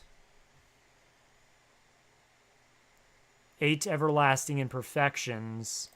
Does this, like, give you... No, it doesn't. Alright. This actually might be easier to read through, actually. Because it's, like, it's different. I could, like, next up go to that. I don't know. Series... never mind. Could be the Divines. Then I learned... Everything ever at the end. Alright. Sermon 11. The 36 lessons of Vivec is a scam. These could easily be 1 or 2 books. I think you need to have fun with this stuff. Again, it's like poetry, you know, poetry like kind of like has like a very specific thing, but it runs on for a while. This is basically poetry. It's like basically the imagery of it. It's not just all about like the story. It's basically the way it's being told. I'm really enjoying this actually. I really like how this is being explained, especially with the knowledge that I have of the Elder Scrolls. and it gives me a sense of wonder. So it's very poetic. And as someone that minors in creative writing, I love this shit. So phosphorescent is like fluorescence. Okay, phosphorescent. Okay. I see now. The glow mirror of the sky. All right. I will say we're not going to be doing this all in one stream. We're hitting almost 2 hours and we're only on sermon 11. We'll see how far I go. I doubt we're going to get halfway through, honestly, but maybe we'll reach 15 or 16. We'll see. So yeah, we'll read sermon 11 now. That was a joke. I meant he's a money grubber. Oh, sorry. That is a joke. He's a money grubber who could have fit it all into 2 books. Yeah. He's a scammer. He's scamming us. Vivec, the warrior scammer. The scammer poet. All right. These were the days of Resdania, when Keimer and Dwenmer lived under the wise and benevolent rule of the ALMSIVI, and their champion, the Hortator. When the gods of the Loth would retreat unto their own, to mold the cosmos and the matters, and other matters, the Hortator would at times become confused. Vivec would always be there to advise him, and this is the first 3 lessons of ruling kings. Okay. So at this point in time, the Keimer and Dwemer live as one under the benevolent rule of the ALMSIVI. So the ALMSIVI at this point in time are kings. They're not gods yet. At least I don't think so. They don't become gods until after Red Mountain, when they usurp the heart of Lorcan. So at this point, they're kings, and their champion is basically, Nerevar. So, the waking world is the amnesia of dream. All motifs can be mortally wounded. Once slain, themes turn into the structure of future nostalgia. Do not abuse your powers, or they will lead you astray. They will leave you like rebellious daughters. They will lose their virtue. They will become lost and resentful, and finally become pregnant with folly. Soon you will be their grandparent of a broken state. You will be mocked. It will fall apart like a stone that recalls that it is really water. This is like every conservative parent ever. What the fuck? They will leave you like rebellious daughters. What? Okay. Like rebellious daughters that will go and get pregnant at like 18 or whatever. What the fuck? What the hell was that? This gave me like a flash of just like reality for a second. The fuck? All right, whatever. Keep nothing in your house that is neither needed or beautiful. Ordeals you should face unimpeded by the world of restriction. The splendor of stars is Am's domain. The selfishness of the sea is Set's. I rule the middle air. All else is earth and under your temporal command. There is no bone, the Elnathe. There is no bone that cannot be broken except for the heart bone. You will see it twice in your lifetimes. Take what you can the first time, and let us do the rest. Damn, okay. So this gives me the sense that I have things to say about this then. There is no true symbolism of the center. The Sharmat Dagothur. The Sharmat will believe there is. He will feel that he can cause years of exuberance from sitting in the sacred, where really no one can leave that state and cause anything more but strife. There is more the case of the symbolic and barren. The true prince that is cursed and demonized will be adored at last with the full hearts. According to the codes of Mephala, there can be no official art, only fixation points of complexity that will erase the awe of people given enough time. This is a secret that hides another, An impersonal survival is not the way of the ruling king. Embrace the art of the people and marry it. By that, I mean secretly have it murdered. Okay. The ruling king that sees in another his equivalent rules nothing. The secret of weapons is this: they are at the mercy seat. The secrets of language is this: it is immobile. The ruling king is armored head to toe in brilliant flame. He is redeemed by each act he undertakes. His death is only a diagram back to the waking world. Kime. He sleeps the second way. The Sharmat is his double, and therefore you wonder if you rule nothing. Hortator and Sharmat, 1 and 1, 11, an inelegant number. Which of the ones is the more important? Could you ever tell if they switched places?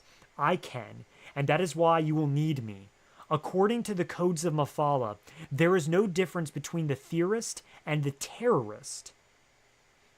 Even the most cherished desire disappears in their hands. This is why Mafala has black hands, the Morag Tong. Bring both of yours to every argument. The one-handed king finds no remedy. When you approach God, however, cut both of them off. God has no need of theory, and he is armored head to toe in terror. The ending of the words is ALMSIVI.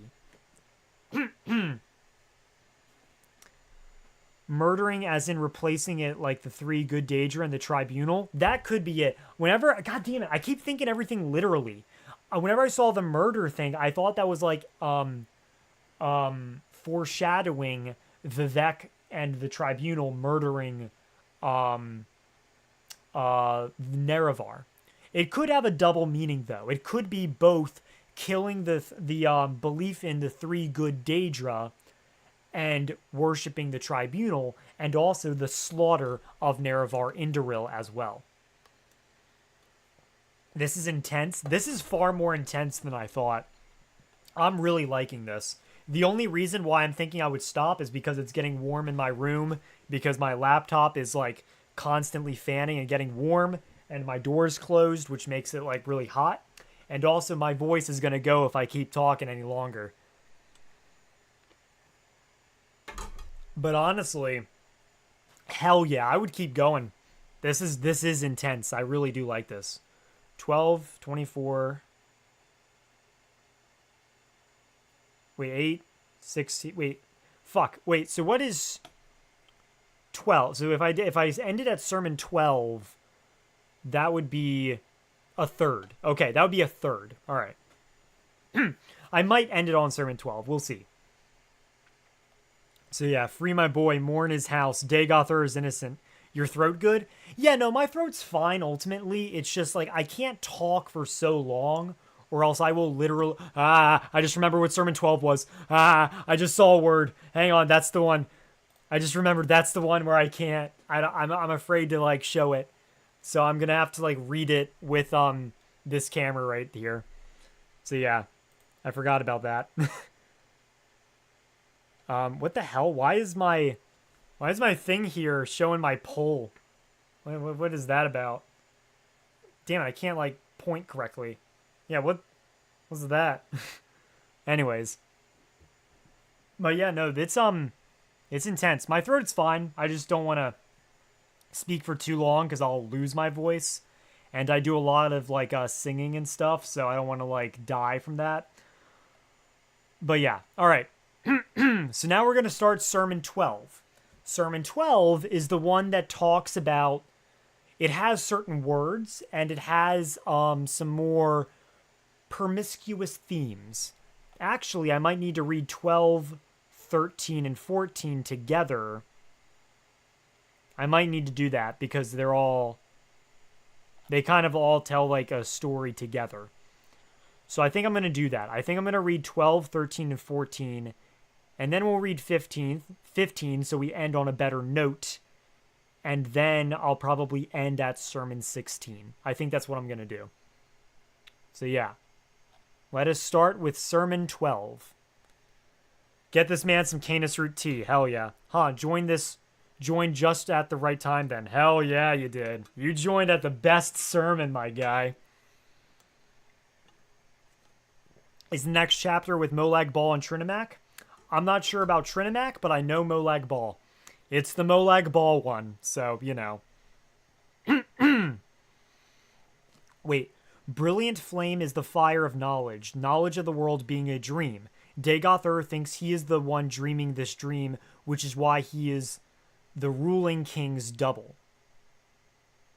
I don't know what you mean by ruling king's double. But brilliant flame is the fire. Okay, hang on a second. We're going to go back to YouTube viewing and not have Sermon 12 show up. His death is only a diagram. Well, wait, brilliant flame is the fire. Oh, okay, never mind. Nothing to do with his death. Okay, never mind. Brilliant flame is the fire of knowledge, knowledge of the world being a dream.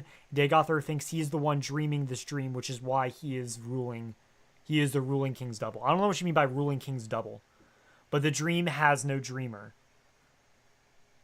Not necessarily. The dream might have a dreamer. That's only like a thing that Pelinal said.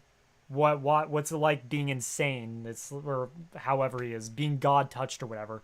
Like when a dream no longer has a dreamer. Although I have no idea what the fuck I'm talking about. We're getting into the most esoteric shit possible that I know that it's getting beyond me now. We're entering outside of my domain. So yeah. Wait, what about the Godhead? Oh, I don't even want to go there. That's like a whole other thing. But yeah, so his death is only a diagram. We should definitely do another live stream where I talk about the commentaries on the Mysterium Xarxes. It'll be a much shorter live stream, but that would be fun. Anyways, so now we're going to go and read the 12th sermon. And I will have to censor certain things, but you can read it yourself, and you'll probably get the idea. So yeah. As the Hortator pondered the first lesson of ruling kings, Vivec wandered into the Mournhold, and found that AM was with a pair of lovers. Nice. Glad she can be happy with herself. Set had divided himself again. Okay. I don't know what that means. Vivec then leapt through into their likeness to observe, but he gained no secrets that he did not already know. He left a few of his own behind to make a journey worthwhile. Then Vivec left the capital of Veloth and wandered far into the ash. Excuse me. He found a span of badlands to practice his giant form, to become big, I guess. He made of his feet a less dense material than the divine to keep him from falling waist deep into the earth. At this point, the first corner of the House of Troubles, the Prince Molag Bal, made his presence known. Vivec looked on the king of stuff and said, "How very beautiful you are, that you do not join us." And Molag Bal crushed the warrior poet's feet, which were not invulnerable, and had legions cleave them off. Mighty fires from the beginning place were brought like nets to hold Vivec, and he let them. I would prefer, he said, some kind of ceremony if we are to be married. And the legions that took the feet were summoned again and ordered to begin a banquet. The pomegranates sprang from the Badlands and tents were raised. A throng of Velothi mystics came, reading the passages of the severed feet on the ground and weeping until the scriptures were wet. We must love each other briefly, Vivec said, if at all. I am needed to counsel the Hortator in more important matters because the Dwemer high priests stir up trouble. You may have my head for an hour. Molag Bal rose up to extend his 6 arms to show his worth. They were decorated in runes of seduction and its reverse. They were decorated in the annotated calendars of longer worlds. When he spoke, mating monsters fell out. Where must it go, he said. I told you, Vivec said. I am meant to be the teacher of the king of the earth, Altadun Gartok Padme. I forget exactly what Altadun means, but yeah. Wait, actually, let me look up what Altadun means before we go any further, because that's something that's being said repeatedly. Altadun means weapon. Okay, we already went over that. Gartok means weapon too, I think. Never mind.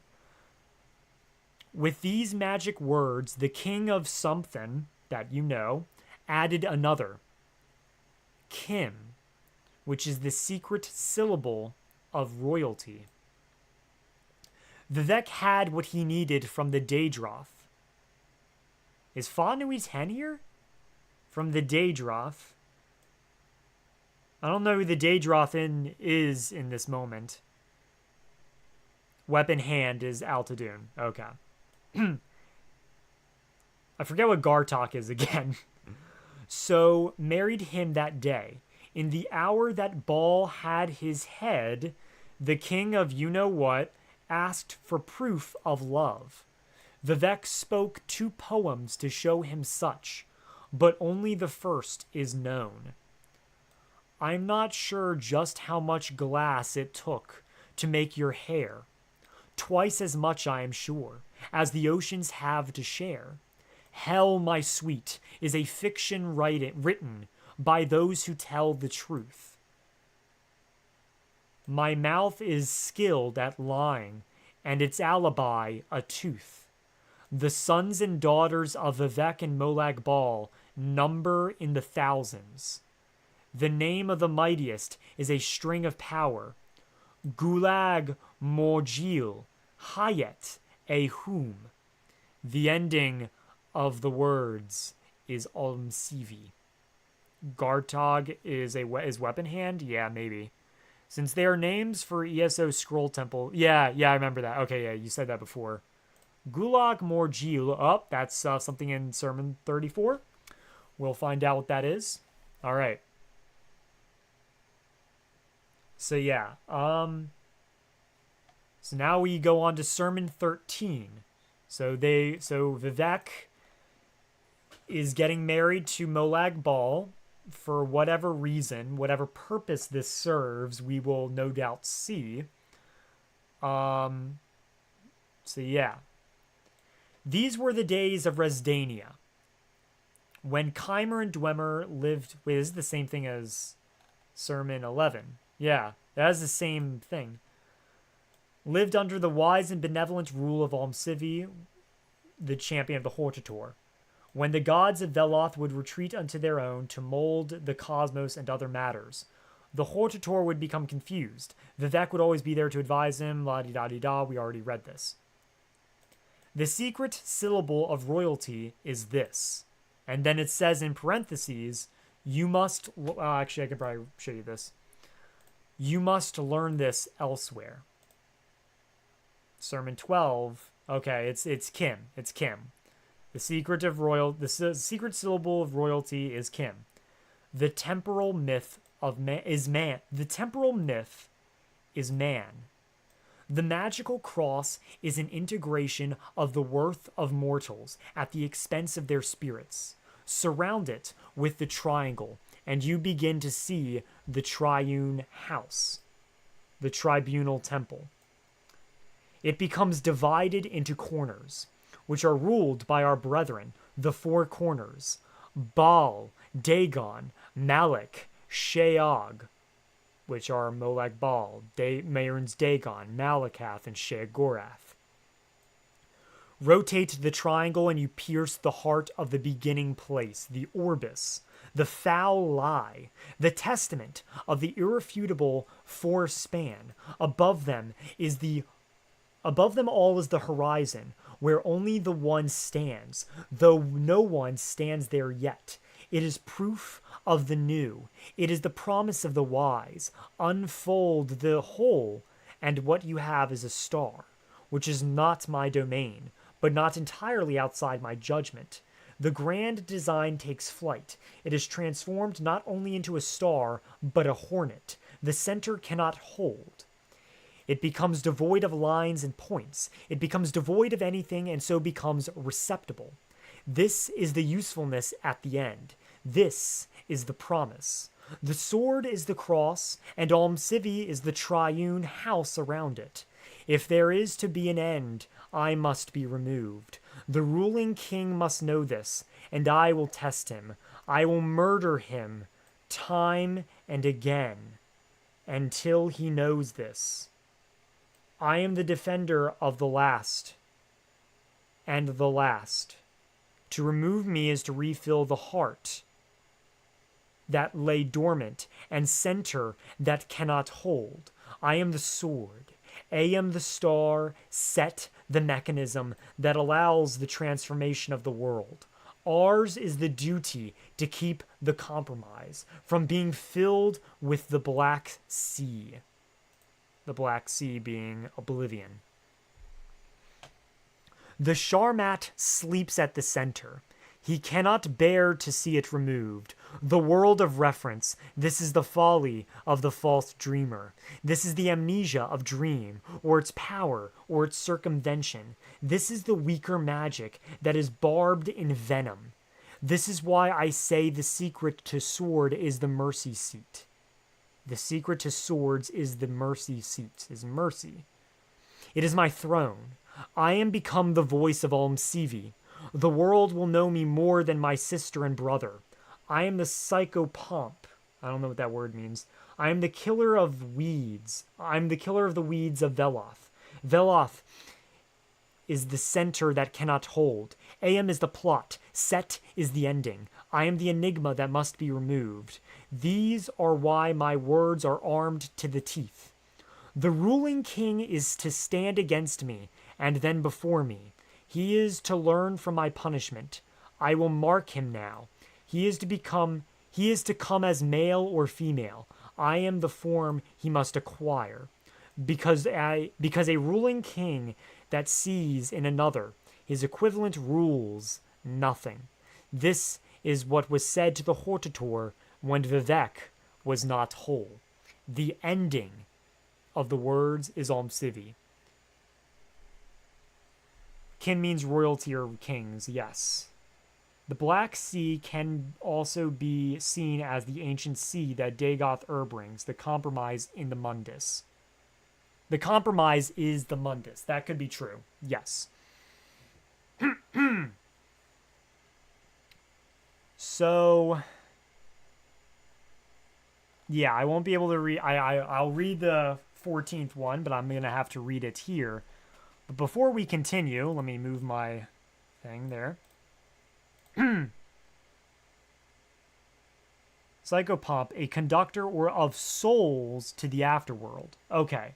I am the conductor of souls to the afterworld. I am the killer of the weeds of Veloth. Veloth is the center. Okay. And this right here, the sword is the cross, and ALMSIVI is the triune house around it. If there is to be an end, I must be removed.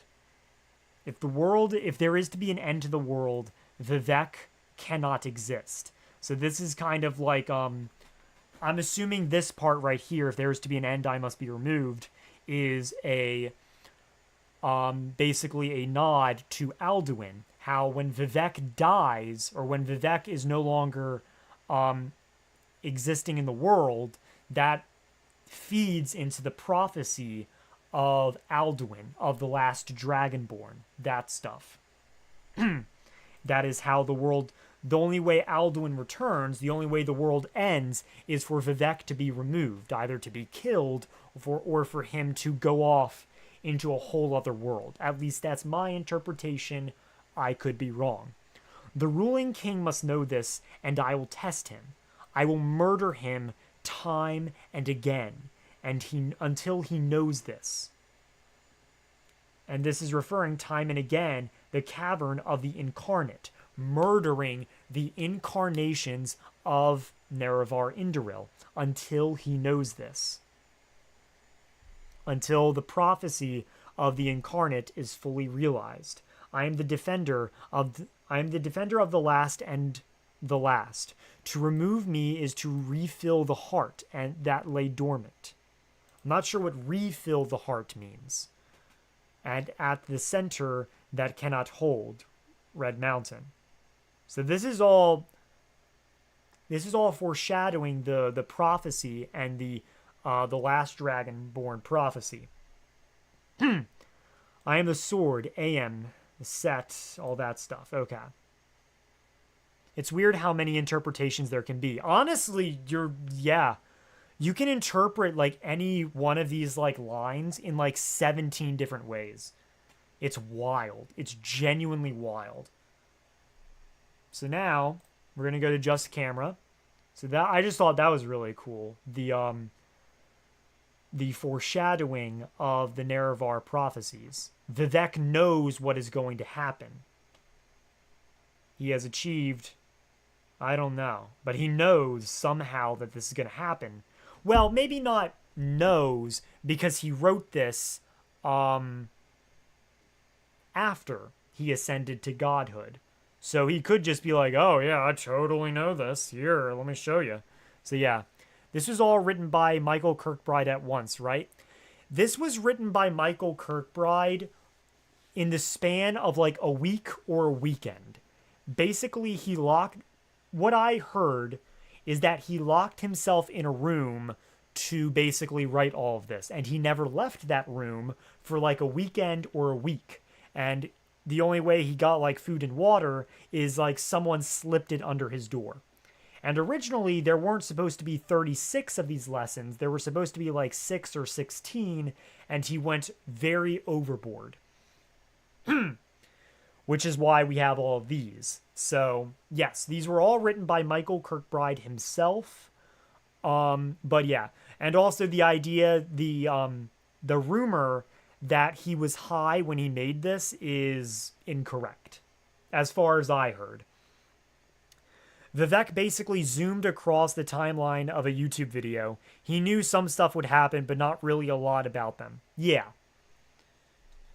Vivec knows because he achieved Kim, and also the 36 lessons are written in Vivec's second life, the life where he was always a god. So he knows the future from his first life. That's a lot to unpack, Robbie Kirkwood, who might be the child of Kirkbride. I don't know. Name's very similar. But yeah, that's a lot to unpack there. I don't even know myself there. Vivec knows because he has achieved Kim, and also the 36 lessons are written in Vivec's second life. They're written after all. Well, you're kind of saying what I said, but differently, I feel. Vivec's second life, so he knows the future from his first life, but it's not the future of his first life, it's his past. But it doesn't matter because it's all poetic and it sounds cool as shit. And Vivec is full of contradictions, so it all works. You're not wrong. But yeah, yeah. Anyways, all right. This is why Vivec says he must have been born before in Sermon 2. Oh. Yeah, that is true. His past life. Fuck. There's so much. Oh god, there's so much to unpack. I don't think I'm ever going to make a video about the 36 lessons of Vivec. I need to be like in an entire chat with people. I need to make that script with 16 people. I need to make a Word doc and have a bunch of people in it. I would never be able to write a script about the 36 lessons of Vivec on my own. Damn, you're right. Yeah. Oh my god, it is a lot. Anyways, we're on to the 14th sermon. Vivec lay with Molag Bal for 80 days and 8. So 88 days. Though headless, in that time, the prince placed the warrior poet's feet back and filled them with the blood of Daedra. In this way, Vivec's giant form remained forever harmless to good earth. The pomegranate banquet brought many spirits back from the dead, so that the sons and daughters of the union had much to eat besides fruit. The Duke of Scamps came. You know, I wonder if the Duke of Scamps could be Barbas.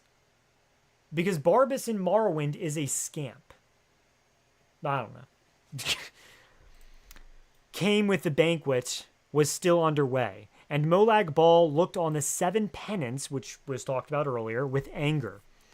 The king of you-know-what had become necessary, and therefore troubled for the rest of time.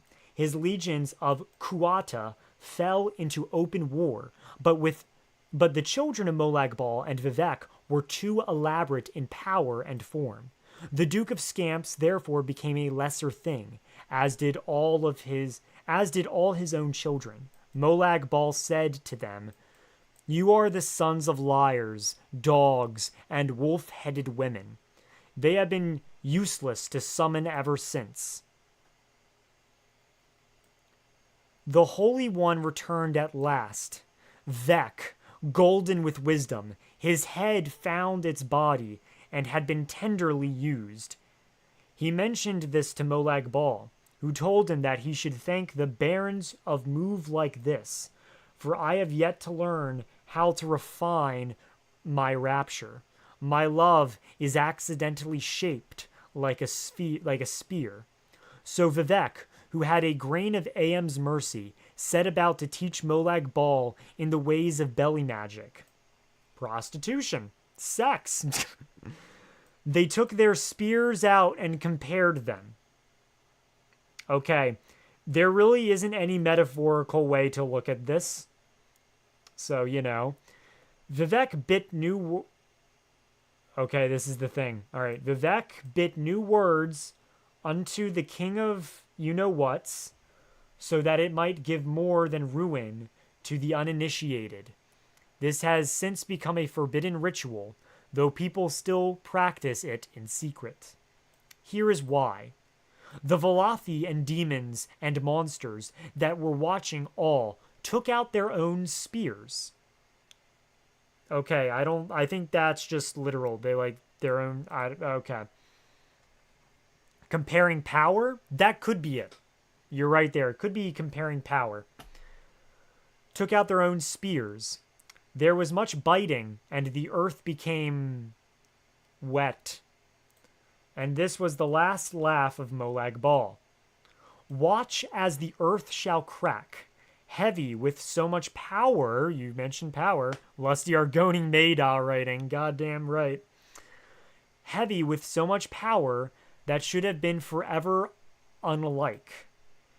Then that stretch of Badlands that had been the site of marriage fragmented and through fire, and a race that is no more, but that was terrible at the time to behold came forth. The Dwemer?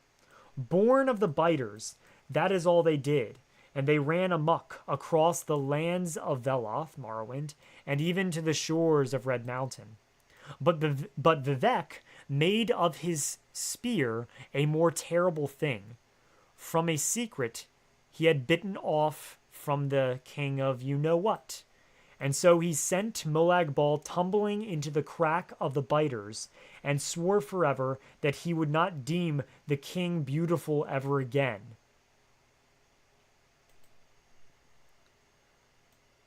Vivec wept as he slew all those around him with his terrible new spear. He named it Muatra, which is milk taker. Milk taker. And even the Chimeri mystics knew his fury. Anyone struck by Vivec at this time turned barren and withered into bone shapes. The path of bones became a sentence for the stars to read, and the heavens have never known children since. Vivec hunted down the biters one by one, and all their progeny, and he killed them by means of the 9 apparitunes, and the wise still hide theirs from Muatra. The ending of the words is ALMSIVI. So I think it's both power and yeah. So the idea of it being power, comparing power, I like the sound of that. That does make sense. Vivec bit off a piece of Molag Bal's power and used it to slaughter all those around him. The monsters that were around him, who might be the children of Vivec and Molag Bal. I'm not entirely sure there. And perhaps this power is formed into the Muatra. So, wait, what? I paid $5 for nothing? Wait, what's happening? Hold up, what? Did I miss something? Not even gonna get a shout out? Wait, what? Hold on one second. Did Streamlabs not tell me of this? Was I given a super chat and I can't see it?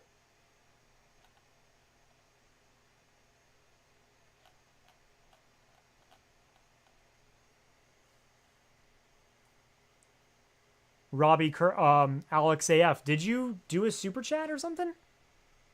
Yeah, we'll pause it real quick. I can't see anything like that. I don't know if I received it or not. I see nothing here. I apologize if I did. I cannot see it for some reason. But yeah, if so, thank you, Alex AF. I can't see it for some reason, but I apologize if I was unable to see it. I do sincerely apologize. I can't channel activity. Yeah, I can't see anything like that. I apologize though. Anyways, going back, Robbie Kirkwood. The YouTube channel Memospore has a podcast episode on each sermon of Vivec. They explain a lot. One of them even knows Kirkbride. I'm going to look that up. Memosphere. If so, I drive a lot, so I actually might listen to them. Memosphere, 36 lessons. Oh, this is Alex from CT. Oh, shit. Oh, okay. Wait, I know this person in real life. Okay. Fuck you, Alex. Damn it, I got so confused for a second. You'll get a shout out. Don't worry, dude. You'll get a shout out in the video. You have to wait. All right? You have to wait. All right, I know. Damn it. Okay, yeah. I my heart skipped a beat for a second. I thought there was a super chat I didn't see. I'm on my actual YouTube account. Okay. That's why I don't see you as a member. Gotcha. Don't worry. You'll be getting a shout out. Don't worry. All right. So, Memosphere 36 Lessons of Vivec. By the way, Alex, none of this shit that I'm talking about you will ever get. Ever. Just so you know. All right. So, 36 Lessons. Is this these guys? Oh, no, this is just reading it. Or it could be explaining it. Yeah, I can't find them. Memosphere, not sphere. None of us get it. It's okay. Yeah. And then you see me reading the 36 lessons. Oh, here they are. Okay, I see it now. Selectives Lorecast, 95. Sermon 4 of the 36 lessons. All right, I see. Shout out to these guys, I guess. Yeah, they only have 1,000 views. I'll have to watch that at some point. Yeah, one of the... Okay, I see now. I'll definitely take a look at that whenever I'm driving. Because, I drive a fuckload. I'll look at that whenever I'm driving Sunday. All right, sermon 15. So we'll get to 16, so we're actually halfway, because that would mean that next time whenever I do this, we'll be halfway. So yeah. All right. I know it makes zero sense. Yeah, there's yeah, no, you ain't going to understand shit. All right. So now it's time for sermon 15, which should be a lot less sexual, a lot less penis and stuff. Well, power that is being metaphoricalized as that, but you know. All right. So yeah, sermon 15. These were the days of Resdania. Did we read this part too? Is this a repeat of something? I don't know. We'll read it anyways. These were the days of Resdania, when Keimer and Dwemer lived under the wise and benevolent ruler of ALMSIVI, and their champion, the Hortator, the Nerevarine. When the gods of Veloth would retreat unto their own to mold the cosmos and other matters, the Hortator would at times become confused. Okay, we already read this. All right. The ruling king will remove me, his maker. This is the way of all children. His greatest enemy is the Sharmat, Dagoth-Ur, who is the false dreamer. You or he is the shingle, Hortator. Beware the wrong walking path. Beware the crime of benevolence. Behold him by his words. Isn't 18 middle point though? 36 divided by 2. Fuck. Well, you know what? 16, 18, same thing. Tomato, tomato. Tomato, tomato. It's fine. It's fine. But yeah. Anyways. Behold him by his words. Molag Bal's blank is a symbol for the ability of creation, maybe. It could be that too. I think it's just power. But yeah. I am the Sharmat. I am older than music. What I bring is light. What I bring is star. What I bring is an ancient sea. When you sleep, you see me, dancing at the core. It is not a blight. It is my house. I put a star into the world's mouth to murder it. Tear down the pylons. My blind fish. Swim in the new, whatever the fuck that word is. Flazog. I'm not even gonna. I don't know. Tear down the pylons. My deaf moons. Sing and burn and orbit me. I am older than music. What I bring is light. What I bring is star. What I bring is an ancient sea. You come alone, though you come again and again, symbolizing the Nerevarine prophecy coming over and over again, can unmake him. Whether I allow it is within my wisdom. Go unarmed into his den, Dagoth-Ur's facility.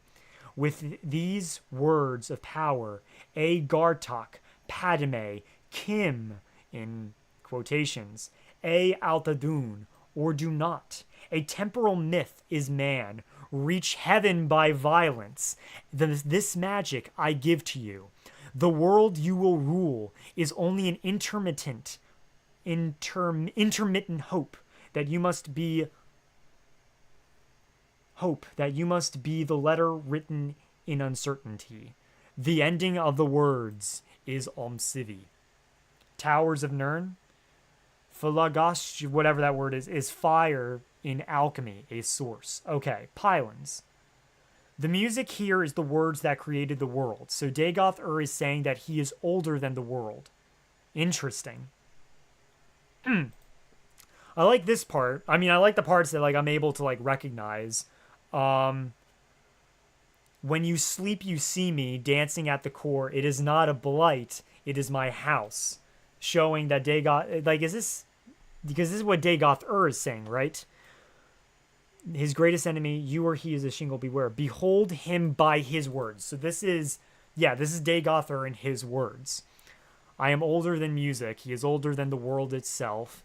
And that whenever you see him in your sleep, it is his house. He is inviting you into his house. Tear down the pylons. As someone said, 36 lessons of Vivec is sermon, 12, 14 are just smut for gamers. Hell yeah. 36 lessons are a good example of how so much detail can be in seemingly nothing. Yeah, honestly.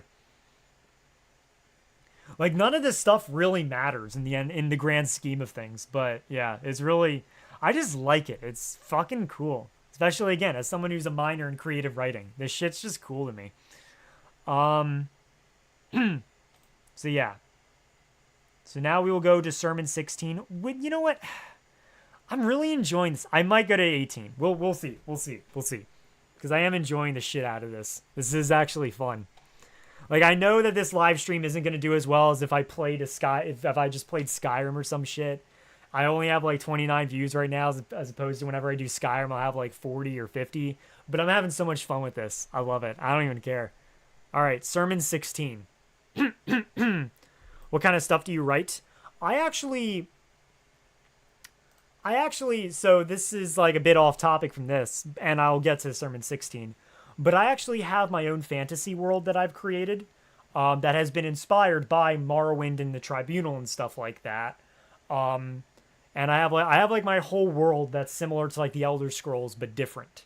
And one of the biggest differences is that like the elves were actually created by man.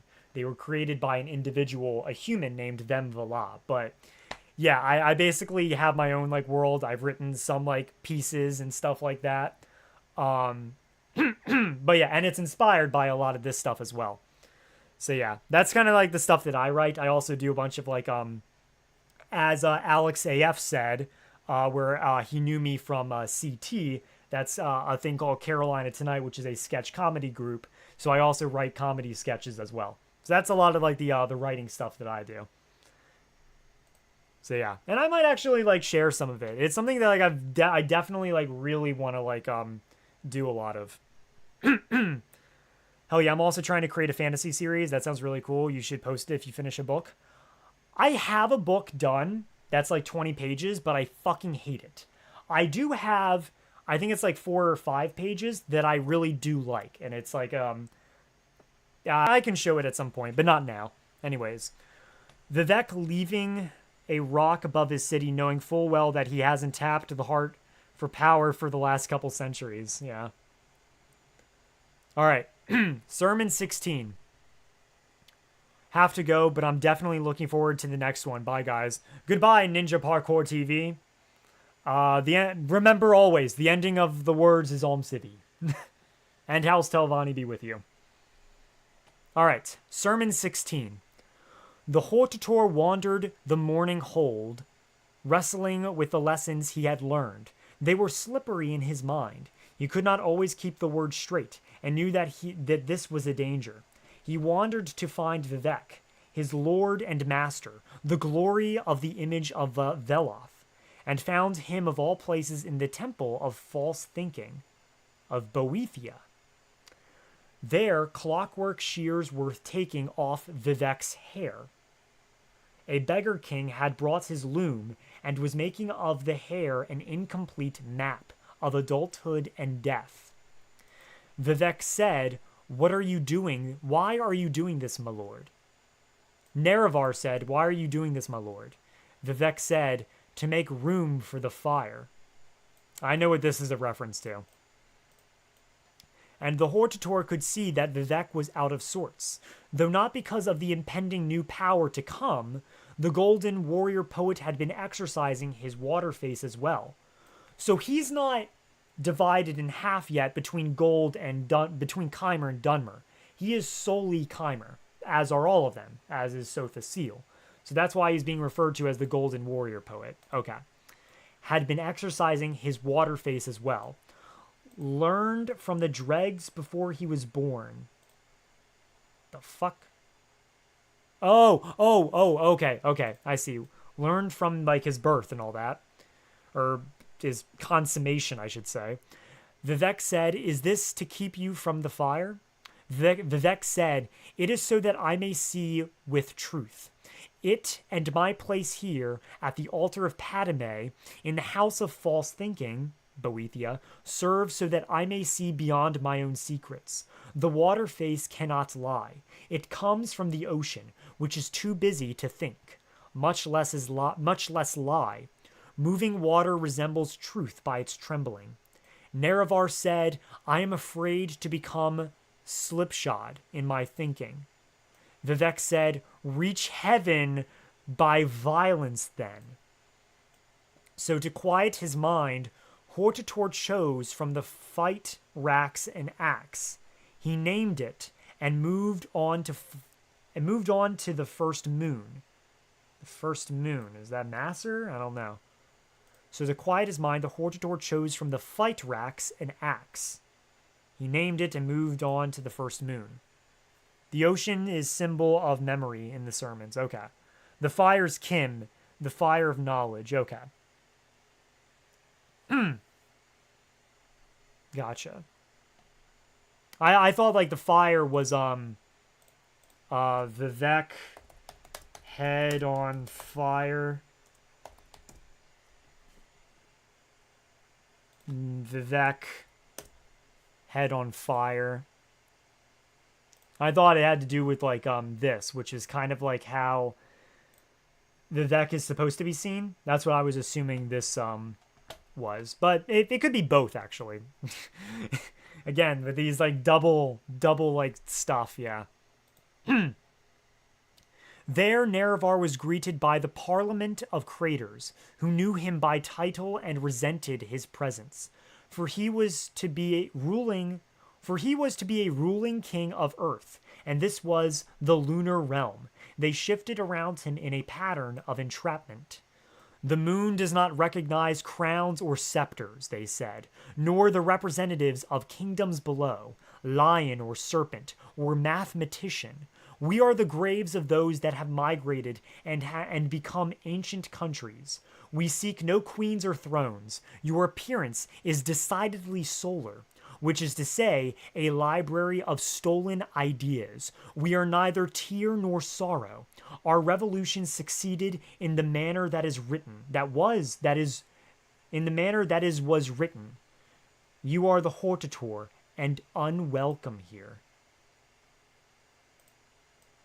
So this is okay. So Parliament of Craters says that he is unwelcome here. All right, whoever the Parliament of Craters is, and so Nerevar carved at the grave ghosts until he was out of breath, and their Parliament could make no new laws. So Nerevar fucking carved them up with his axe. He said, "I am not of the slave that perish. I am not of the slaves that perish." Of the members of Parliament, only a few survived the Hortator's attack. A surviving Crater said, "Appropriation is nothing new.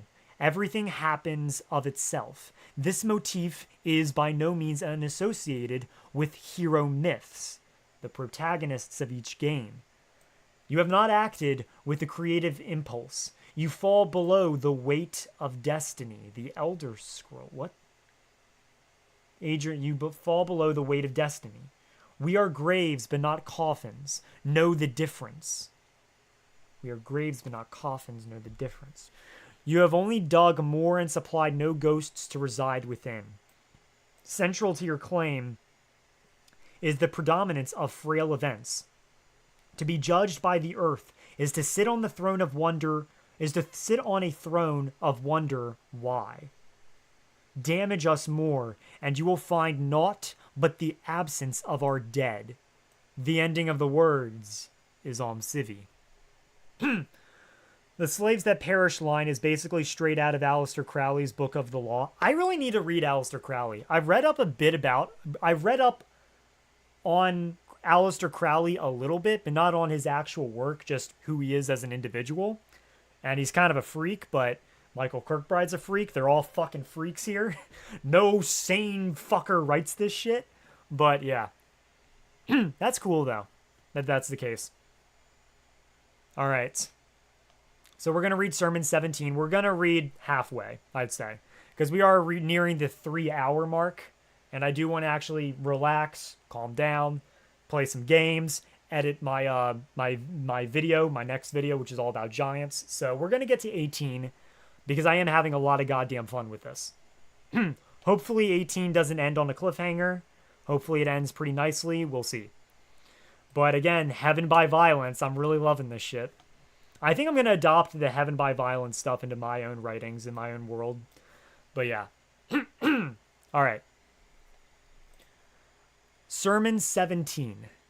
I am an atlas of smoke. With this, Vivec become greater than he had been. These were the days of Resdania, where Chimer and Dwemer lived under the wise and benevolent rule of ALMSIVI and their champion, Hortator. We read this. Seek me without effort, for I take many shapes. The Hortator was trying to subdue the heavens with an axe.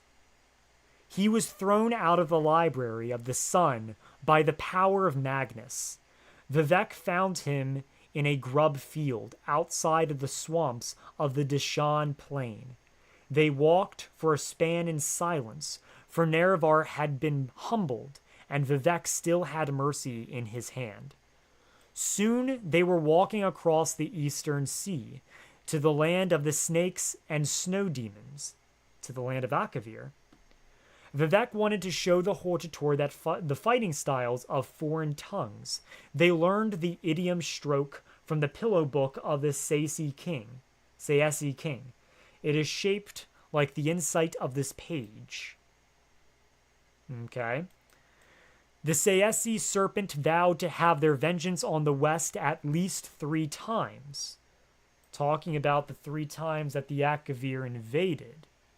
Interesting. They walked farther and saw the spiked waters at the edge of the map. Here the spirit of limitation gifted them with a spoke and bade them find the rest of the wheel. So they reached the end of the map, the end of the edge of the world. Holy shit, the flat earthers were right. The Hortator said, the edge of the world is made of swords. Vivec corrected him. They are the bottom row of the world's teeth. They walked to the north to the Elder Wood at Mora, and found nothing but frozen, bearded kings. They came to the west, where the black men dwelt. West, the black men dwelt. This is the Yokudans, okay. For a year they studied under the sword saints, and then for another, Vivec taught them the virtue of the little reward. Vivec chose a king for a wife, and made another race of monsters which ended up destroying the West completely. To a warrior chief, Vivec said, "We must not act and speak as if asleep." Nerevar wondered if there was anything to learn in the south, but Vivec remained silent and only led them back to Red Mountain. Here, Vivec said, is the last of the last. Within it, the Sharmat awaits. But they both knew that the time was not ready. The contest, the Sharmat, and so the contest to fucking hell. But they both knew that the time was not ready to contest the Sharmat, and so they engaged in combat with each other. Vivec marked the Hortator in this way for all of the Valathi to see. He sealed the wound with the blessing of Azura. Am and Azura. At the end of the battle, the Hortator found that he had gathered 7 more spokes. He attempted to attach them and form a staff, but Vivec would not let him, saying, "It is not the time for that." Could that refer to the staff that they used to impale Nerevar? Who knows?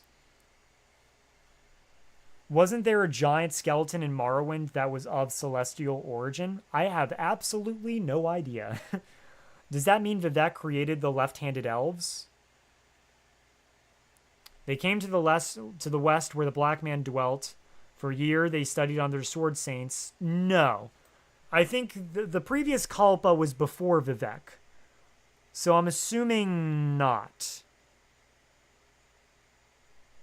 I don't think so. Yeah. that was Satakal. I don't know. But yeah, probably not. But the left-handed elves were the ones who were destroyed. Maybe he caused the devastation of Yokuda, which caused the Ragada migration. So I might be confused about the Regatta and the left-handed elves, but I'm under the assumption that the left-handed elves and the Yokudans were part of the previous Kalpa. The Kalpa before Mundus existed. Now, I could be wrong on that. That is what I have been led to believe.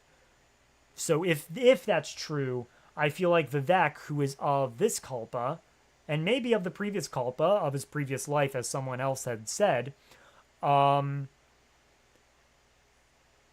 don't know.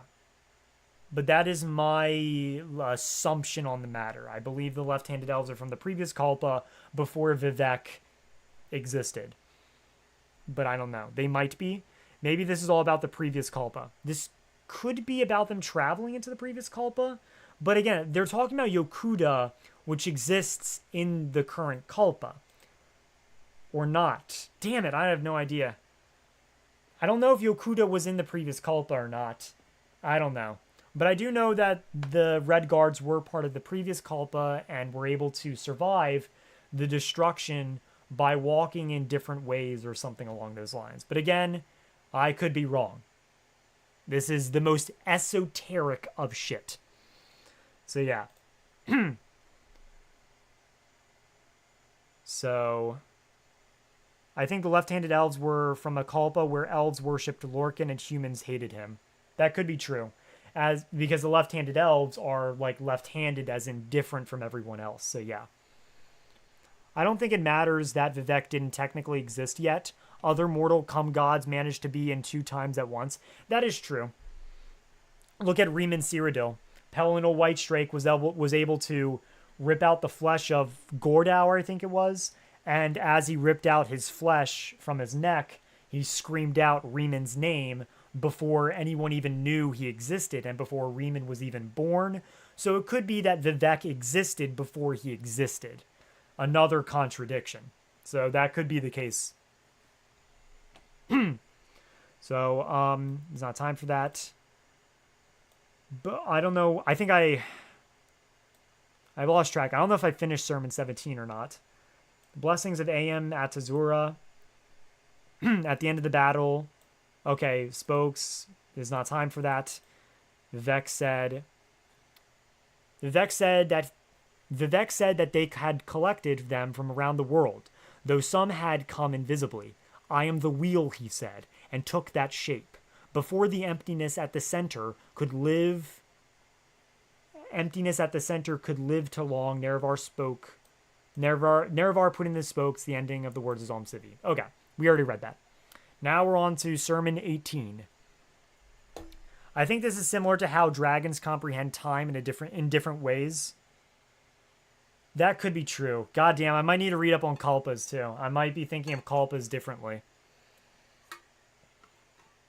The concept of Kalpas may be specific to dragons. That could be it. I don't know. But yeah, that could be it. So here we are, our final sermon for this live stream. Here we go. Now Vivec felt that he had taught the Hortator as much as he could before the war with the Dwemer came. The warrior poet decided he had to begin his Book of Hours at that point, because the world was about to bend with its age. Vivec entered the morning hold and announced to AM that he was going to fight 9 monsters that had escaped the Muatra.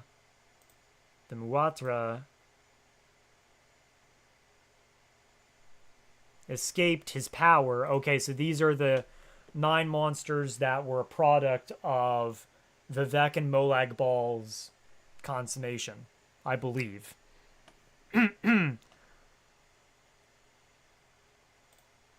So, with the day... Okay. I will return, he said, to deal the last blow. Reading the first letter of each paragraph forms a hidden message, foul murder. Deal the last blow. Said, deal the last blow to the grand architect of the Dwemer. To kill Kagranak, I assume. AM said, out of 9 you will find only 8. Though they may be mighty, The last is already destroyed by your decision to create the Book of Hours. Vivec understood that AM meant himself. Why, she asked, are you in doubt? Vivec knew that his doubt made him the sword of the Triune, and so he did not feel shame or fear. Instead, he explained, and these are the words. Can a member of the Invisible Gate become so archaic that its successor is not so much an improvement of the exact model, but rather a related model that is just needed more because of the currency of the world's condition? As the mother, you do not have to worry, unless things in the future are so strange that even Set cannot understand them. Neither does the executioner or the fool, but I am neither. No idea who they are. These ideals are not going to change in nature, even though they may change in representation. But even in the West, the Rainmaker vanishes. Shazar. No one needs him anymore. Can one oust the model not because the model is set according to an ideal, but because it is tied to an ever-changing unconscious mortal agenda? This is what was said to AM when Vivec was whole. The wise shall not mistake this. AM said, this is why you were born of a Nechaman's wife, and destined to merge with the simulacrum of your mother. Gilled and blended in all the arts of the star-wounded East, under water, and in fire, and in metal, and in ash, 6 times the wise,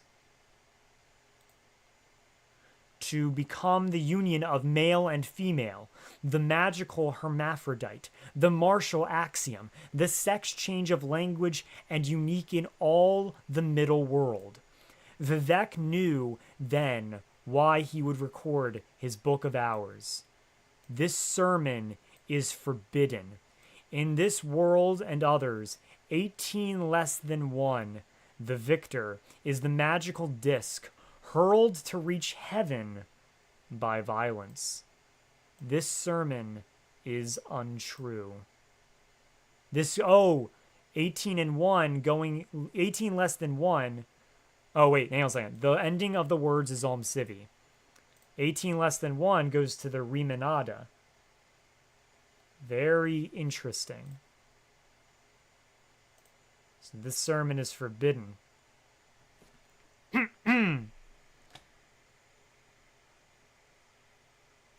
So yeah, that was the first half of the 36 lessons of Vivec. Next week, I am probably going to be doing the second half. But yeah, that was a lot of fun. I have a lot of insight. Well, hang on a second. Let me analyze the 18th one. We didn't analyze it. So 18 and lesson 1. So this is untrue. So all of this is a fucking lie. I don't understand, really. No one needs him anymore, Lorcan. But this is untrue. So people do need the dead god Lorcan. Maybe. Hrol and his knights in the Rimanada numbered 18 less than 1. Interesting. So this could be... Speaking of Riemann? I don't know. Yeah, hang on a second. Master Nelth, have you seen Fudge Muppet's Ideal Skyrim video? And if so, do you have any thoughts? Ideal Skyrim. Let me see. I might not have. Ideal Skyrim. Probably not. The Ideal Skyrim, changing the lore and improving the settings. I have not seen this, nor have I seen our Ideal Elder Scrolls 6. I should see them in the future, but I have not. But I might look into this one. I'm curious about this one now. Curious if they actually give insight on some things. When she tells him he won't find the last monster, she means he will not destroy the last part of himself that is holding him back from true godhood. Let me unpack that. let me unpack this. All right, I'm moving my thing to this screen so now I can see you here. When she tells him he won't find the last monster, she means he will not destroy the last part of himself that is holding him back from true godhood. So he won't ever become a true god because there is a part of himself that he cannot slay to truly become God, I guess. There's a part of him that isn't God, and there's no way he can cut it off. His left hand, well, again, this is just like, this hand is not godly, but the rest of me is, and I cannot chop off this hand. It sticks to me like a fucking... I can't think of anything. Like a parasite or something. I don't know. But yeah, so that might be it. The mortal part of him still exists and sticks to him like a parasite or a leech. A leech might be a better idea. So yeah, I can see that. I can definitely see that. Like a barnacle. Yeah, like a barnacle. I actually worked on a backstory for one of my Skyrim characters. I made it so he was in need born there in early First Era, and he was turned into a vampire by an alien worshiper of Molag Bal. Nice. My brain hurts from trying to get my head around this. Oh yeah, I know. It's a lot. I'm working on a rewrite of sorts of Elder Scrolls post-Morrowind. So far, I have 4th Era timelines and factions of Tamriel after the Oblivion Crisis. Got it. The flawed mortal part that he is unwilling to part with. So not he can't get rid of it, but maybe it's a part that he's scared to let go. Or both. It can be fucking both. In this double entendre story, it can be both. The lessons take a few reads. Absolutely. I do agree with that. I agree, mommy of kittens. That's a funny thing to type out. That's a funny thing to type out. But yeah. My birthday is in 2 days. Well, happy birthday, man. From me and Neloth and Vivec, we wish you happy birthday. But yeah.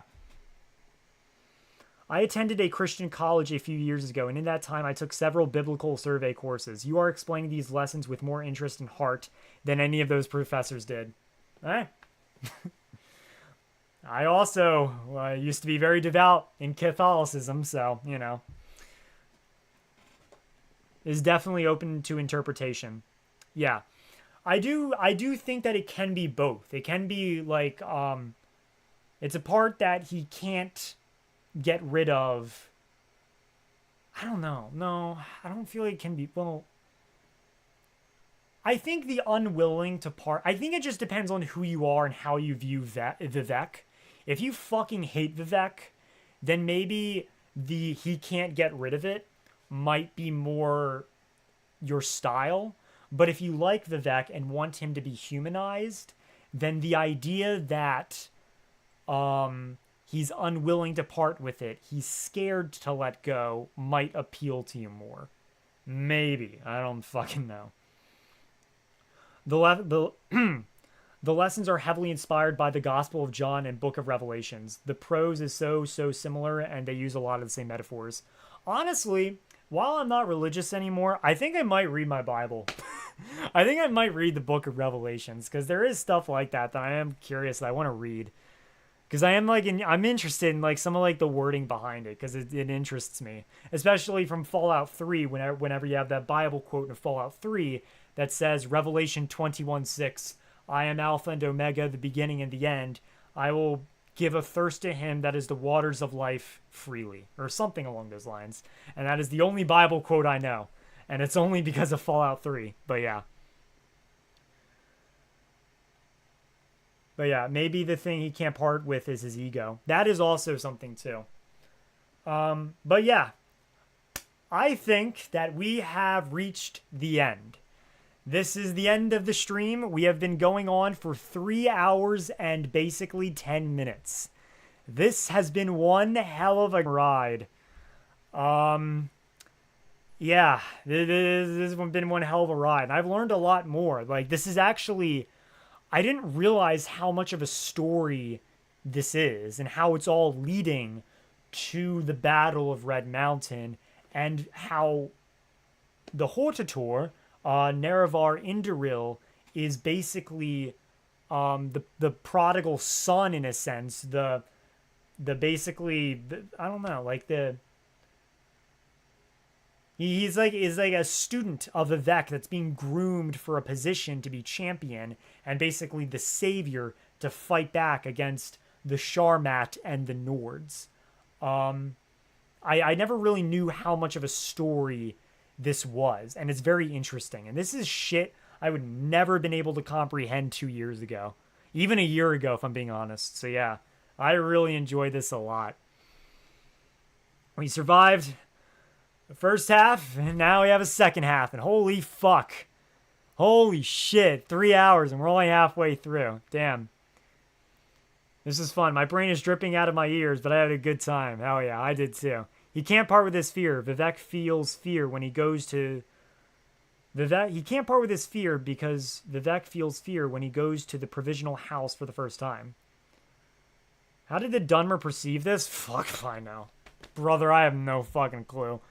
A year after I finish reading the 36 Lessons of Vivec, maybe I'll have an answer.